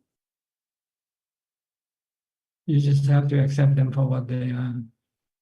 Like you accept the weather. See, if you can accept the weather, then you won't have any negative attitude toward them. Then you can then have a positive attitude, which is loving kindness. So you have to accept them. That's like you have to accept the weather, because you have no choice. You cannot change them. So you just have to take them for what they are. All right, is that all? The last question is from Aini Lam. Hi, Ajaan. During the final liberation of Ajaan Mun, the chitta illuminated from the heart. So is the chitta the heart? It's the same thing. What eliminated is not the chitta, it's the defilement that's being eliminated from the mind or the heart. The heart and the mind is the same thing. Sometimes we use them to refer to the two sides of the. If we talk about emotion, we talk about that. We refer to it as the heart. If we talk about intellectual thing, we refer to the mind as the mind. But it's one thing. It is the knowing element. That is all, Ka. Okay. All right. That's about all the time we have for tonight. Thank you very much for your company. I hope this meeting is beneficial for you and can help you advance in your practice. In the meantime, please stay safe, stay mindful, and keep on practicing. And if all goes well, I'll see you all at the same time next week. Thank you and goodbye. Thank you. Thank you, Ajaan. Thank you, admin.